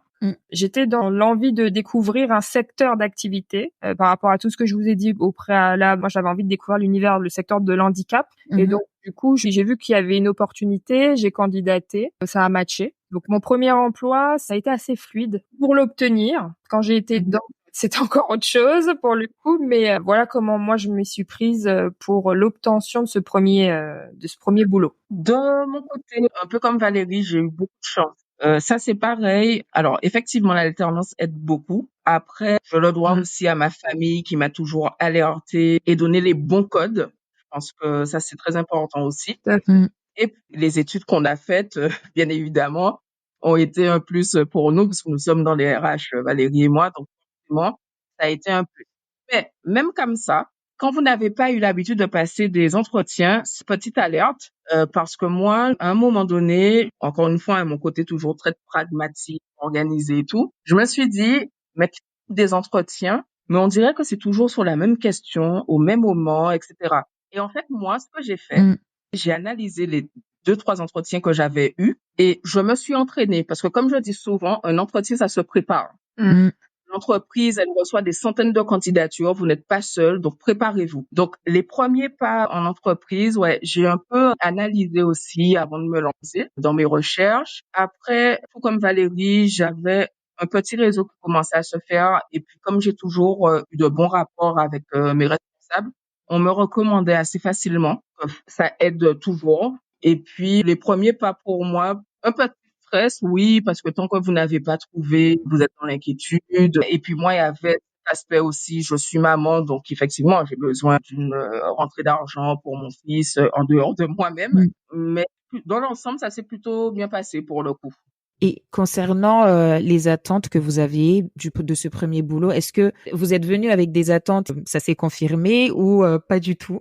Vous êtes venu avec beaucoup d'attentes positives, par exemple, et au final, vous vous êtes rendu compte que le monde professionnel, c'est pas du tout ce à quoi on pense? Ouais, il y a vraiment de ça. Il y a beaucoup de désillusions. Quand on quitte ce monde étudiant, qu'il soit en alternance ou pas, on voit une certaine réalité qui se durcit. Dans le sens où quand vous êtes en alternance, parce que pour le coup avec Ingrid, qui en a fait beaucoup plus que moi-même, on travaille, mais il y a ce statut d'étudiant qui fait que vous avez ce droit à l'erreur, qui est très peu toléré en dehors de ça en France, culturellement. Il faut tout savoir, faut tout faire bien, ça c'est une première chose. Je dirais que c'est là où on commence à voir les dérives, mais qui peuvent être très subtiles. Donc, on va alerter dessus aussi à travers notre échange. Quand vous allez postuler à une offre, vous êtes recruté pour un poste spécifique et des missions spécifiques. Et quand vous prenez donc votre poste, vous allez voir qu'au fur et à mesure, ça bifurque sur d'autres missions qui n'étaient pas évoquées, etc. Donc, il faut savoir. Un des conseils que j'aurais à donner, c'est il faut savoir recadrer de manière très correcte, ça se fait, les personnes pour faire comprendre que l'émission c'est ça et donc on va arriver au deuxième problème qui est la rémunération. Moi, j'étais assez étonnée de voir que durant toutes les études, la rengaine c'était travaillez, donnez-vous les moyens et vous pourrez atteindre un certain niveau de salaire. C'est un peu le pas quand même, hein, si on se donne autant dans ce chemin-là. C'est beaucoup de sacrifices pour y arriver. Et quand on y arrive, l'élément qui ressort, c'est ah oui, mais vous avez pas d'expérience. Même quand vous faites de l'alternance, hein. Faut quand même souligner parce que pourtant on en a plus que quelqu'un qui sera en cursus continu. Donc les premières désillusions, c'est l'incohérence entre salaire et poste, mission demandée. Niveau parce que il faut bien entendu avoir un bac+5 pour certains postes et en fin de compte au final ils vous payent pas à la hauteur de ce diplôme. Il faut savoir cadrer du coup les missions du poste parce que ça va souvent ressortir, mais ça va être tout au long de votre carrière. Au final, il y aura une certaine rivalité qui peut surgir aussi et auquel on n'aura pas été habitué. On peut l'avoir perçu dans le monde étudiant avec les projets de groupe. Une grande pensée à tous ceux qui ont fait des projets de groupe. Vous vous reconnaîtrez parce qu'il y a toujours celui qui fait rien. Et ou ceux qui donnent pas les devoirs à temps, hein. Ça a tous été marqués par, par quelqu'un. Donc, on s'y retrouve encore, enfin, on retrouve cet élément-là en entreprise parce que de toute façon, j'ai envie de vous dire, les gens qui étaient dans les promos, ils ont bien commencé à bosser aussi, hein. Et donc, du coup, je trouve qu'on n'est pas assez bien préparé à la réalité du terrain. On nous survend le truc et bien souvent, ça peut être très long pour trouver ce premier emploi. Ça peut ne pas correspondre à nos réelles compétences et on n'est pas forcément bien payé. Il faut lutter pour un minimum de cohérence. Et ça va se retrouver un peu tout au long de votre carrière. C'est un peu ce que ça m'a inspiré, ce premier emploi. Merci. Alors moi, du coup, je rejoins totalement Valérie sur tout ce qu'elle a dit, hein, donc je vais pas revenir dessus. Je partage totalement son avis. Grosse désillusion à la fin des études où on nous a rabâché, travaillé, ayez le diplôme parce que si vous n'avez pas le diplôme, vous ne serez pas bien payé. Mais à la fin du diplôme, vous ressortez avec un bac+5 et comme elle disait, moi dans mon cas, je n'ai fait que de l'alternance durant toutes mes études et malgré ça, on a voulu me berner en me disant ah mais c'est de l'alternance. Alors moi, encore une fois, j'ai du répondant. Quand l'entreprise allait un petit peu trop loin en me voulant bien faire comprendre qu'elle n'allait pas me payer plus, je préférais qu'ils me disent qu'ils ne me prennent pas parce que je me disais ça va pas coller. Si déjà tu commences à remettre en cause, à me comparer à un jeune qui n'a jamais fait d'alternance et moi qui en ai fait pendant 6-7 ans, il y a déjà un problème. Donc moi, j'ai pas hésité à beaucoup changer d'emploi pour obtenir le salaire que je voulais. Voilà. Tout à fait. C'est-à-dire que oui, au début, parfois, on peut accepter une rémunération, on sait qu'il n'est pas juste, mais voilà, on a des besoins comme tout le monde, donc on accepte certaines choses. Mais moi, assez rapidement, quand ça me frustre, quand je me sens plus à l'aise et que je sens qu'on abuse un peu trop, après, on est dans une filière, petite alerte quand même. Valérie et moi, on a la chance d'être dans une filière RH où on recherche pas mal régulièrement de nos profils. Donc, c'est peut-être pour ça aussi qu'on a cette facilité de parler comme ça et de changer de poste assez facilement. Mais au-delà de ça, voilà, je vous dirais que même le cordonnier est mal chaussé. Chez nous-mêmes, on se dit, mais ils nous prennent vraiment pour des idiots, sachant qu'on a appris à négocier un salaire, on a appris à recevoir le salarié pour négocier certaines choses. Donc, voilà, c'est très, très, très frustrant. Ensuite, je vais aller sur un terrain un peu plus touchy, mais qui est une réalité. Moi, j'ai vécu le racisme dans les recrutements. Et je tiens à en parler parce que c'est pas à cacher, c'est vrai pour certaines personnes. Et je vais juste raconter une histoire. Je m'appelle Ingrid Dejean. Et à un moment donné, je ne mettais pas ma photo. Donc, j'ai été confrontée une fois, mais pas deux, avec moi pour ce genre de sujet. Je me rends à l'entretien, on me dit, mais qui êtes-vous? Je dis, mais Ingrid Dejean, et je sens le « ah ». Mais c'est vraiment au sens propre du terme. La personne qui me dit « ah », je dis « oui, je suis Ingrid ». Et j'ai compris tout de suite, voilà, ce qui se passait sur l'instant T. D'ailleurs, je me suis pas trop foulée pour passer cet entretien, hein. Pourquoi faire?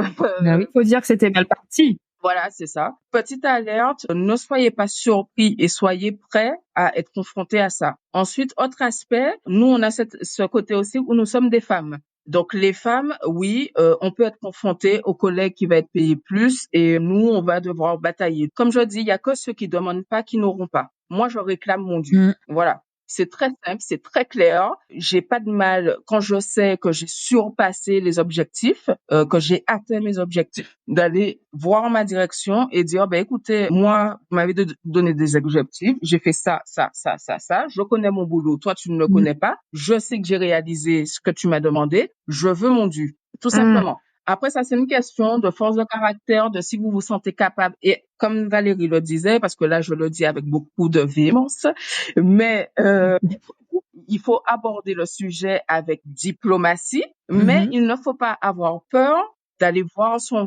employeur quand vous savez que vous méritez, que vous connaissez votre boulot et que vous l'avez bien fait. Jeune ou pas jeune, même si on sait que quand on est jeune, bien évidemment qu'on a encore beaucoup de choses à apprendre, mais on a appris, on a fait des études pour connaître ce métier du bout des doigts. On doit apprendre, voilà, à l'apprivoiser avec le nombre d'années d'expérience, mais vous connaissez ce boulot, c'est pour ça qu'on vous recrute. Donc, n'ayez pas peur de faire valoir vos connaissances, vos compétences.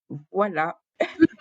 Mais du coup, j'avais une question par rapport à ça. Est-ce que c'est toute l'année qu'on peut demander une augmentation de salaire ou il y a un moment où il faut vraiment s'y prendre et demander l'augmentation de salaire? Il y a plusieurs cas de figure et en fin de compte, ces deux éléments peuvent être justes. Il y a des moments clés dans l'année où vous avez la possibilité, si c'est pas dans votre tempérament, d'aller créer le moment, de demander cette rémunération, par exemple lors de vos entretiens annuels qui ont lieu chaque année, pour justement qu'on puisse faire le point sur les objectifs que vous avez atteints ou pas, ceux qui seront amenés à être fixés l'année d'après. Mais effectivement, il ne faut pas hésiter à aller dans le courant de l'année demander une revalorisation salariale. Il n'y a pas que la promotion qui existe. Si vous n'êtes pas dans votre tranche, vous sentez que par rapport à vos compétences, à ce qu'on vous demande, ça va pas, toute l'année, vous pouvez. Est-ce que ça sera bien reçu? Non, pas forcément. Ça peut l'être, comme ça peut bien souvent ne pas l'être. Le conseil que nous, on vous donne, c'est préparer chaque intervention. On peut pas juste venir comme ça et dire c'est l'inflation, quoi. Vous voyez? Ça, c'est une réalité aussi. Merci. Si on revient un peu à vous deux et ce que vous faites actuellement, parce que là, on a parlé de salaire, on a parlé d'embauche, mais nos auditeurs, ils savent toujours pas en fait vraiment ce que vous faites, dans quel domaine, tout simplement ce que c'est que RH. Est-ce que vous pouvez juste nous expliquer? Alors, les ressources humaines sont très éclectiques dans le sens où on touche à pas mal d'aspects de la vie du collaborateur. On va parler du recrutement, on va parler de la formation, on va parler du plan de carrière, de mobilité, du départ aussi du salarié, que ce soit la retraite, en rupture conventionnelle, la fin de contrat naturel. On va parler de négociation salariale, de sanctions disciplinaires, de liens avec les syndicats.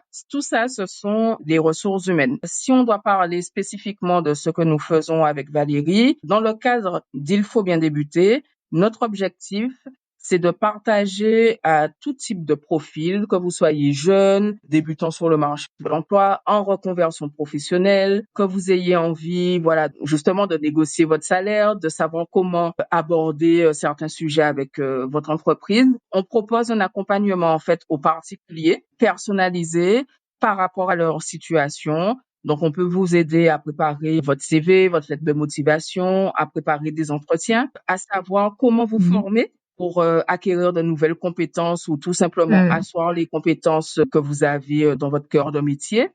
Et du côté des entreprises, on veut accompagner les petites entreprises qui n'ont pas forcément les moyens, par exemple, de faire appel régulièrement à un service ou d'avoir un service RH. On peut les aider pour leur stratégie RH. Et il faut bien débuter. Ce sont des podcasts qu'on veut, à travers des podcasts, en fait, on aborde différentes thématiques pour donner l'information aux gens. Parce que comme on a remarqué avec Valérie, surtout les personnes qui ne sont pas très diplômées, par exemple, ou même certains qui sont diplômés, mais les RH, c'est un vrai métier, les gens ne connaissent pas leurs droits. Tout à fait. Et en fait, c'est ce qu'on veut mettre à la portée des gens. Vous avez certes des obligations envers votre employeur, mais vous avez des droits. Et en fait, il y a des employeurs qui abusent tellement et on aimerait démystifier ce côté des RH. Ah oui, c'est vous qui virez les gens? Non, on vous recrute aussi, en fait, et on vous accompagne. Nous, on fait les ressources humaines parce que c'est une vraie passion et parce qu'on veut apporter un vrai plus aux salariés dans le cadre de sa carrière. Je vais laisser Valérie apporter sa petite touche sur ce sujet.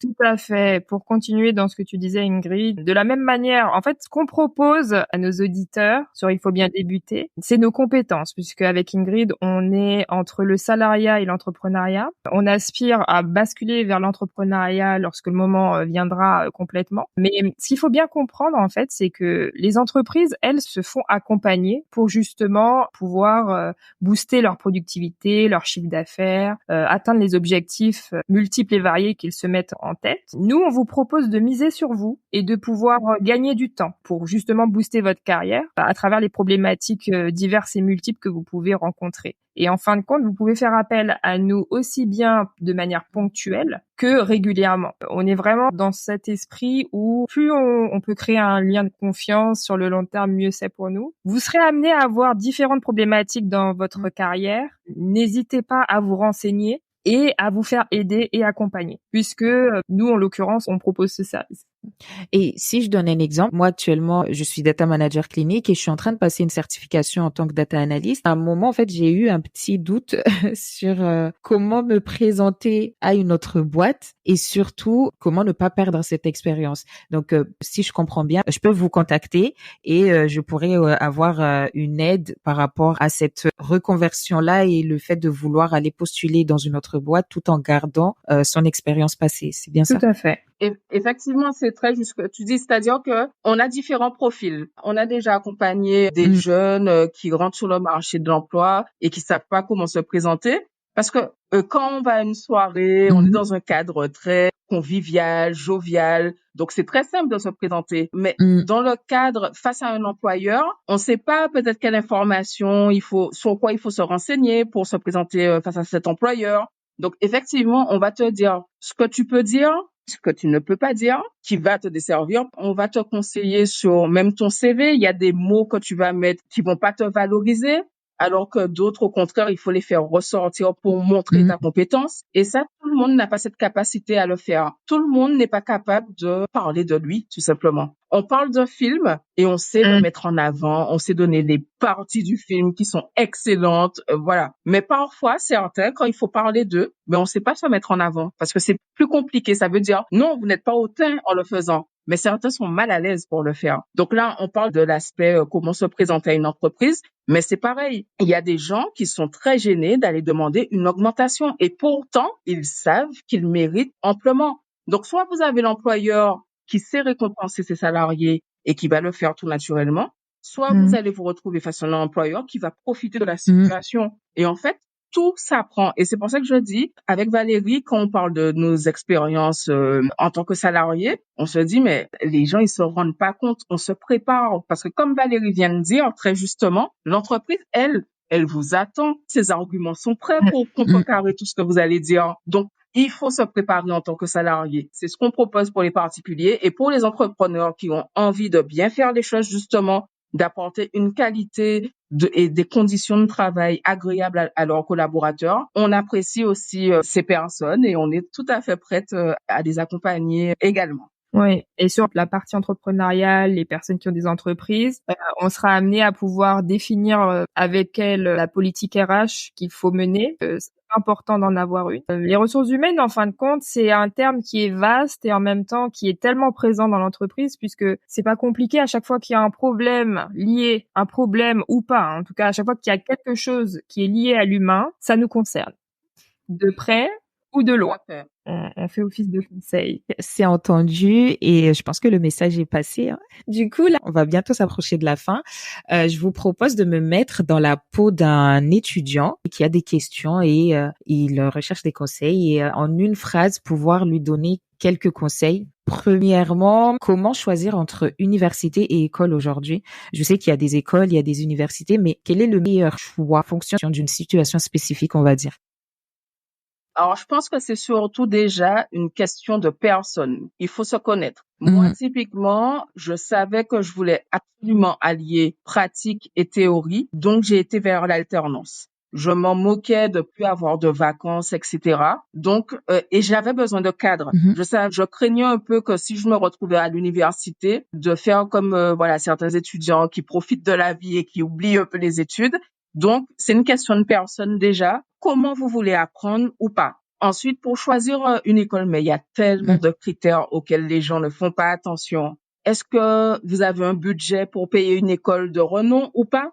Est-ce que vous voulez apprendre à distance ou pas? Maintenant, c'est très en vogue d'apprendre à distance ou en présentiel uniquement ou en hybride. Est-ce que vous voulez vous certifier ou est-ce que vous voulez avoir un diplôme reconnu par l'État? Est-ce que vous voulez utiliser votre CPF parce que financièrement, vous n'avez pas trop les moyens? Ou est-ce que, voilà, vous avez le budget, comme je disais tout à l'heure, pour choisir l'école que vous souhaitez et tant mieux pour vous? Se rapprocher aussi de l'école, savoir comment l'école fonctionne pour l'apprentissage, quel est le système de notation, est-ce qu'il y a un séjour à l'étranger ou pas dans le cadre de votre cursus? Et là, ce n'est qu'une partie que je donne, hein. On a d'ailleurs un podcast qui va sortir sur comment choisir sa formation, mais il y a énormément d'éléments. Est-ce que vous voulez une école qui est plutôt bien classée ou vous vous en moquez, mais attention à ce moment-là, à l'apprentissage, au cours que vous aurez. Est-ce que les intervenants sont des personnes qui connaissent le métier ou est-ce que ce sont juste des profs qui... Alors, c'est pas pour rabaisser, mais un prof, quand vous faites, par exemple, quand vous êtes en ressources humaines, comme Valérie et moi, et que vous avez un prof en droit du travail et qui est avocat, je peux vous assurer que ça change tout quand il vous donne des cas précis. Voilà. Donc, c'est un peu se renseigner. Ce sont pas des détails pour moi d'ailleurs. Ce sont des éléments très importants pour faire le choix de votre école. Moi, pour reprendre ce que disait Ingrid, je dirais que la première des choses, en englobant tout ce qu'elle a dit par la suite, c'est vraiment de vous questionner et de savoir si vous êtes plutôt autonome, structuré. C'est vraiment la première des questions. Ou si vous avez besoin qu'on soit un peu derrière vous, vous avez besoin qu'il y ait un cadre, vous avez besoin d'être un peu plus suivi et encadré. Alors, ce qu'il faut quand même garder en tête, c'est qu'à partir du moment où on passe dans du supérieur, quoi qu'il arrive, il y a une part d'autonomie à avoir, puisque on nous le dit peut-être pas assez souvent, et ça, c'est important de le savoir aussi, mais les études supérieures ne sont pas faites pour tous. Il y a des personnes qui seront plus terrain, qui seront plus manuelles, qui seront plus pour des choses professionnelles, apprendre un métier directement. Et on est OK avec ça. La deuxième chose que je voulais dire, par rapport, oui, aux formations, soyez attentifs aux programmes et aux matières que vous serez amenés à avoir et ayez quand même toujours en tête le fait que on se fait une idée de la formation et il y a une certaine réalité. Je sais que parfois, on a eu des échos, des retours de personnes qui pouvaient être déçues d'un programme. Il faut aussi garder en tête que quand c'est des écoles privées notamment, elles sont là pour vous séduire. Elles vendent une formation. Donc voilà, un petit peu de vigilance. N'hésitez pas à échanger avec des étudiants qui ont été amenés à faire ces cursus, si c'est possible. Ça marche. Et pour en revenir du coup à toutes les questions qu'on se pose, donc je dois aussi me poser la question de financièrement, est-ce que je suis capable d'assumer soit l'université, soit l'école, parce qu'aujourd'hui on sait que aller dans une école coûte un peu plus cher. Qu'est-ce que vous recommanderiez à une personne qui veut par exemple se diriger vers une école? Elle coûte cher, donc financièrement, est-ce que je dois travailler avant? Est-ce que je dois m'assurer que mes parents ont préparé pour moi? Mais financièrement, qu'est-ce que vous conseillez à cette personne-là?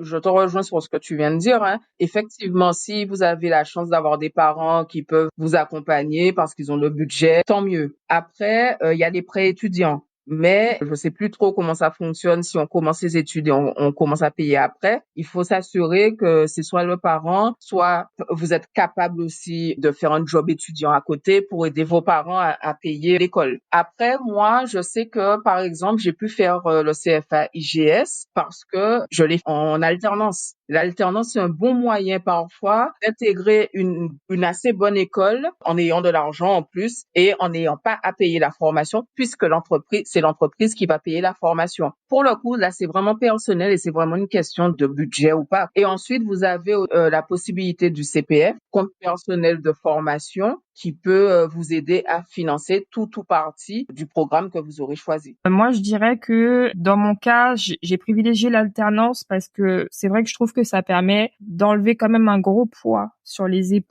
puisque effectivement c'est pris en charge par l'entreprise. À garder quand même en tête que c'est une organisation, l'alternance, c'est un sacré rythme et que pendant ces années-là en alternance, vous aurez pas de vacances, vous serez comme un salarié, hein, donc pas de vacances. En tout cas, s'il y en a, vous travaillez au sein de l'entreprise. Vous avez 5 semaines ou plus en fonction des avantages de l'entreprise. Mais en tout cas, c'est un rythme qui casse celui que vous avez toujours connu, à savoir les 2 semaines de vacances toutes les 6 semaines. Ça n'existe plus. Que une fois que vous travaillez les devoirs, faut quand même trouver le temps de les faire. Il y en a un certain nombre, ça se cumule. Donc, il y a une part d'organisation à avoir et de rigueur. C'est ce qu'il faut se dire pour l'alternance. Mais c'est payant si vous êtes investi. Il n'y a pas de raison. Et après, effectivement, si vous avez envie d'être beaucoup plus focus sur l'aspect théorique de vos formations, il y a les prêts étudiants, il y a le fait de se cotiser avant, travailler ou le faire financer avec l'aide de ses parents de manière totale ou partielle. Mais restez quand même conscient que financièrement, oui, il faut se préparer.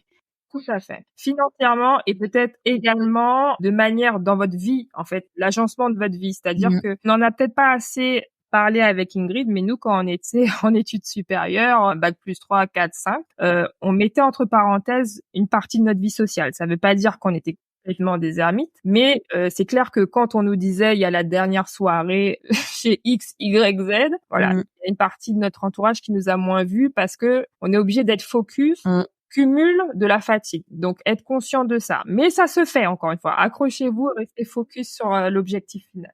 Du coup, dernière question par rapport à l'utilisation de LinkedIn. Est-ce que vous trouvez que c'est important aujourd'hui qu'un étudiant, par exemple, on va dire que je suis en première ou en deuxième année, est-ce que c'est important dès le départ de préparer son profil LinkedIn et de le travailler dès le départ? Alors, je dirais qu'au début, vous pouvez utiliser LinkedIn pour vous créer un réseau. Vous pouvez vous rapprocher de personnes qui suivent le même cursus que vous quand vous avez des questions, des moments de doute. Parce que ça arrive, on n'en a pas parlé avec Valérie, mais vous avez des moments de doute parfois. Quand la charge de travail est conséquente, vous pouvez vous dire, mais est-ce que ça vaut vraiment le coup? Voilà, ça peut vous permettre de vous rassurer. LinkedIn, je dirais que ça sert aussi en fonction du secteur d'activité dans lequel vous allez, le cœur de métier plutôt, dans lequel vous allez évoluer. Vous pouvez suivre des personnes qui sont dans cette activité. Vous pouvez observer le parcours que ces personnes ont réalisé. Ça peut être inspirant, en fait. Je dirais aussi que pour un jeune, LinkedIn peut beaucoup servir à faire de la veille sur son métier, de la veille sur le droit du travail, parce que pour le coup, peu importe le secteur d'activité, le droit du travail vous touche. Donc, vous pouvez déjà vous renseigner sur le marché de l'emploi par rapport à votre secteur d'activité et votre cœur de métier. Il faut savoir que sur LinkedIn, vous avez une partie formation. Ça, tout le monde ne le sait pas. Et je pense aussi que ça peut être intéressant, avant de se retrouver sur le marché du travail, de se mettre en condition de candidat qui est en recherche d'emploi et de voir un peu quels postes sont demandés, quelles missions sont dans les postes juniors, puisque vous serez sur un profil junior, sauf si vous êtes en reconversion professionnelle, voilà, ce sont des cas à part. Mais je pense que LinkedIn est un vrai outil, peu importe le profil en fin de compte. Vous pouvez l'utiliser de différentes manières. Je rejoins l'ensemble des éléments évoqués par Ingrid. Je pense que tu as résumé assez bien l'importance de LinkedIn. Effectivement, on le perçoit pas toujours, mais c'est toujours mieux de créer votre réseau au fur et à mesure. Vous avez vraiment beaucoup d'offres d'emploi qui sont publiées dessus, donc ça vous permet de voir quelles seront les attentes par rapport à votre futur emploi. Et puis, vous pouvez suivre, c'est un outil de veille, donc à ne pas négliger. Ça devient de plus en plus recommandé de l'avoir et il faut savoir qu'en tant que recruteur, on est très actif par le biais de cet outil. J'ajouterai un élément puisqu'on parle quand même des ultramarins. Alors, moi, j'ai remarqué parce que aujourd'hui, je suis RRH en Guyane et j'ai observé en faisant mes recherches dans les Drumcom que beaucoup d'ultramarins n'utilisent pas ou ne voient pas l'utilité de LinkedIn. Et en fait, c'est une grosse erreur parce que vous avez beaucoup de recruteurs qui sont, comme vient de le dire Valérie, sur LinkedIn. Et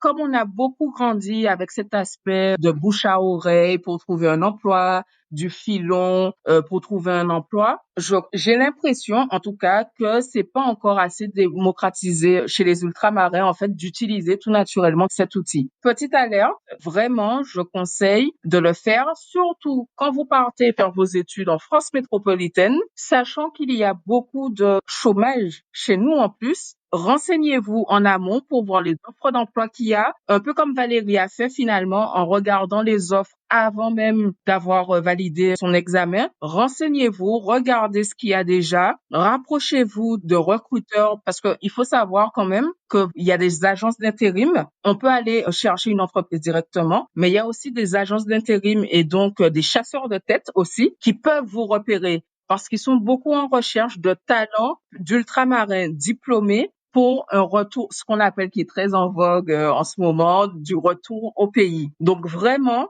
n'hésitez pas à vous mettre sur ce réseau professionnel et à le créer avant même de retourner chez vous, si c'est le projet ou pas d'ailleurs. Tout à fait. Et je rebondirai de nouveau en disant que au-delà de ce côté ultramarin, si vous souhaitez revenir au pays ou pas, moi qui suis actuellement au Canada, c'est un outil qui est utile partout dans le monde, hein. Là encore, si vous voulez élargir votre champ et pouvoir travailler n'importe où dans le monde, avoir accès même à des pas mal de postes en ce qu'on appelle full remote, donc complètement en télétravail à distance. Ou autre. Vous avez plein de possibilités, plein de contacts à faire. Vraiment, il y a beaucoup de potentiel. Faut vous ouvrir sur cet outil et utiliser davantage d'outils. Pas rester sur la méthode trop rétro on donne quelqu'un qu'on connaît qui transmet. C'est moins en vogue. Ça marche. Donc, l'importance de LinkedIn actuellement, parce que moi, je sais que je l'ai utilisé à la fin de mes études. Vraiment, vraiment à la fin de mes études, quand je cherchais une alternance, il me semble. Alors, excuse-moi, petit bémol aussi, on appuie énormément sur LinkedIn, notamment pour plus les métiers du tertiaire, ça veut dire tout ce qui va être en métier en entreprise. Tu vois, Laetitia, toi, t'es dans tout ce qui est data. Clairement, il faut être dessus. On va mettre un bémol si vous êtes plus dans des métiers artisanaux, où là, on reste sur la bonne vieille méthode, en général, d'aller toquer, d'aller vous présenter, d'appeler. C'est un peu chaque filière aussi ses spécificités. Ça sera peut-être moins répandu. Ça marche. Dernier point. Est-ce que vous avez, pour chacune de vous deux, une grande leçon, on va dire, que vous avez apprise tout au long de vos études, de votre parcours scolaire? Alors moi, je dirais, je vais reprendre un peu quelque chose dont j'ai déjà parlé. C'est cet aspect d'avoir un esprit très ouvert sur l'autre, très ouvert sur le monde, parce que c'est très enrichissant. Et ça m'a beaucoup manqué au début. Parce que comme je disais, on est très éduqué chez nous en nous disant fais attention, fais attention. Donc du coup, moi ça m'a, je pense, fait louper des opportunités. L'habit ne fait pas le moine. Je dirais ça aussi. J'ai eu des rencontres, des personnes que j'ai pu rencontrer, voilà, à différents moments, des networking, en entreprise, à l'école, peu importe. Et ce sont des gens qui semblent tout à fait ordinaires, je dirais, et en fin de compte, qui peuvent tellement vous apporter. Et comme vous disait Valérie, plutôt un échange. Juste un échange, quelques minutes. Ça peut être quelqu'un que vous n'allez plus du tout revoir dans votre vie, mais un échange peut tellement vous apporter. Une personne peut vous mettre en contact avec la bonne personne à un instant T de votre vie. Et ça, vraiment, l'habit ne fait pas le moine.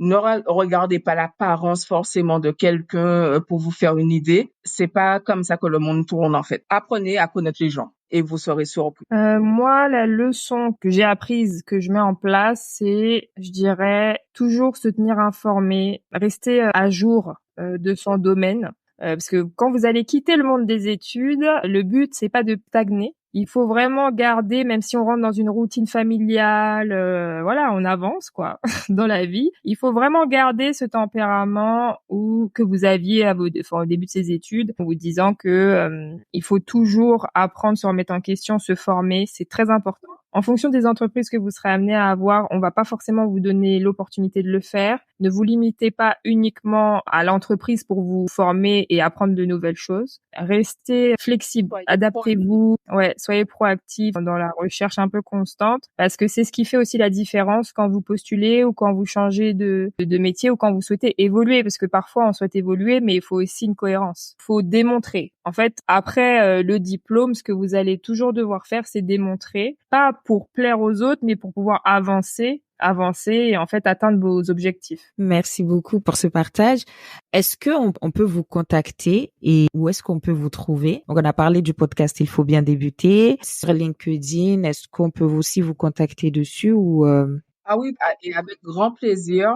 J'adore qu'on me contacte, voilà, découvrir le parcours des gens, ou même si c'est pour me poser une question, je suis tout à fait ouverte aux échanges. Donc oui, vous pouvez nous contacter à travers Il faut bien débuter. On a une page LinkedIn, on a une page Instagram, mais vous pouvez aussi, peut-être que vous pouvez avoir été touché plus par le parcours de Valérie ou par le mien, par rapport à nos parcours. Donc moi, c'est Ingrid Dejean, et vous pouvez tout à fait me contacter via LinkedIn. Et de même pour moi, Valérie Selika, n'hésitez pas sur LinkedIn ou même par Instagram, que ce soit par Il faut bien débuter, Val Traveless, qui est un petit peu le nom sur Instagram que j'ai. À part, de toute façon, Laetitia vous mettra tous les moyens de nous contacter à travers la description du podcast. J'aimerais finir avec cette question. J'écoute pas mal de podcasts, donc c'est pas une surprise, mais j'ai écouté un podcast qui s'appelle CTA Clean the Airwaves, un podcast kényan, où Richard reçoit plusieurs invités qui viennent parler de leur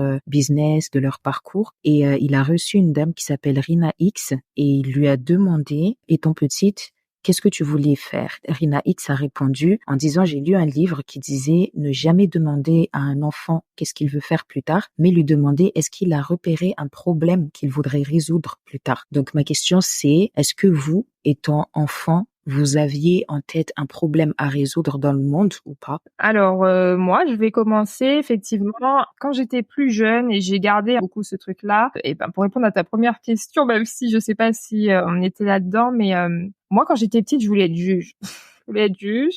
Donc pourquoi? Parce que j'avais envie de limiter les injustices. C'était quelque chose qui me porte. Et quand je me suis dirigée vers les RH, justement, ce que j'ai apprécié, c'est ce côté où je connaissais mes droits, je pourrais du coup ne pas me faire avoir. Et je suis plutôt satisfaite de la voie que j'ai empruntée parce que ça me permet effectivement d'aider, en tout cas, de conserver en fait cette ligne et d'aider à essayer de faire en sorte qu'il y ait plus de justice, même si on n'est qu'une équation dans la formule. Mais bon, faut bien commencer par quelque chose et donc ouais, c'est ce côté justice, équité, moi, qui me porte. Alors, moi, je vais rejoindre Valérie sur la question de l'équité et de la justice.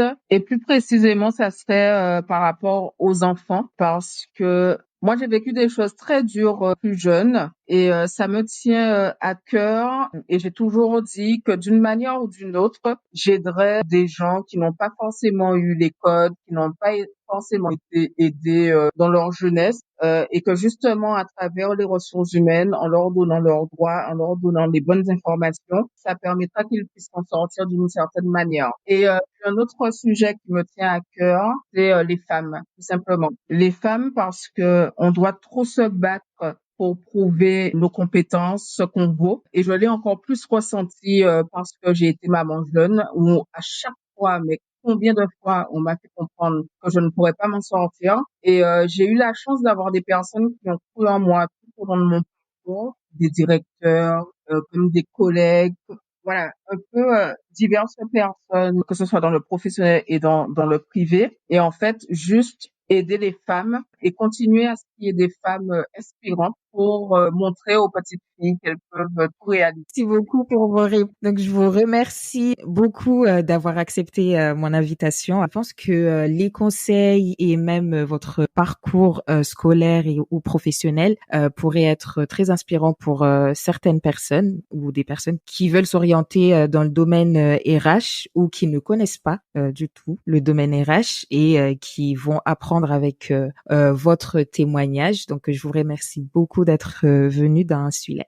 Merci à toi, Laetitia, de nous avoir invités à partager ce moment d'échange à travers ton podcast, d'autant plus que nous sommes les premières, donc nous sommes honorés. Je pense aussi, c'est pour le coup un podcast que j'aurais aimé avoir entendu quand je me suis lancée dans ce challenge de faire mes études en France métropolitaine, moi, jeune fille, jeune femme qui découvrait qui allait découvrir un autre monde sans le savoir. Et moi aussi, Laetitia, je te remercie infiniment de nous avoir proposé ce premier épisode. C'est vraiment un honneur. J'adore les retours d'expérience, donc j'espère que le nôtre pourra participer à éclairer quelques personnes. N'hésitez pas à suivre le podcast de Laetitia qui est plein de promesses. On est ravis d'ouvrir le bal et on va la suivre de près, nous aussi. Merci beaucoup.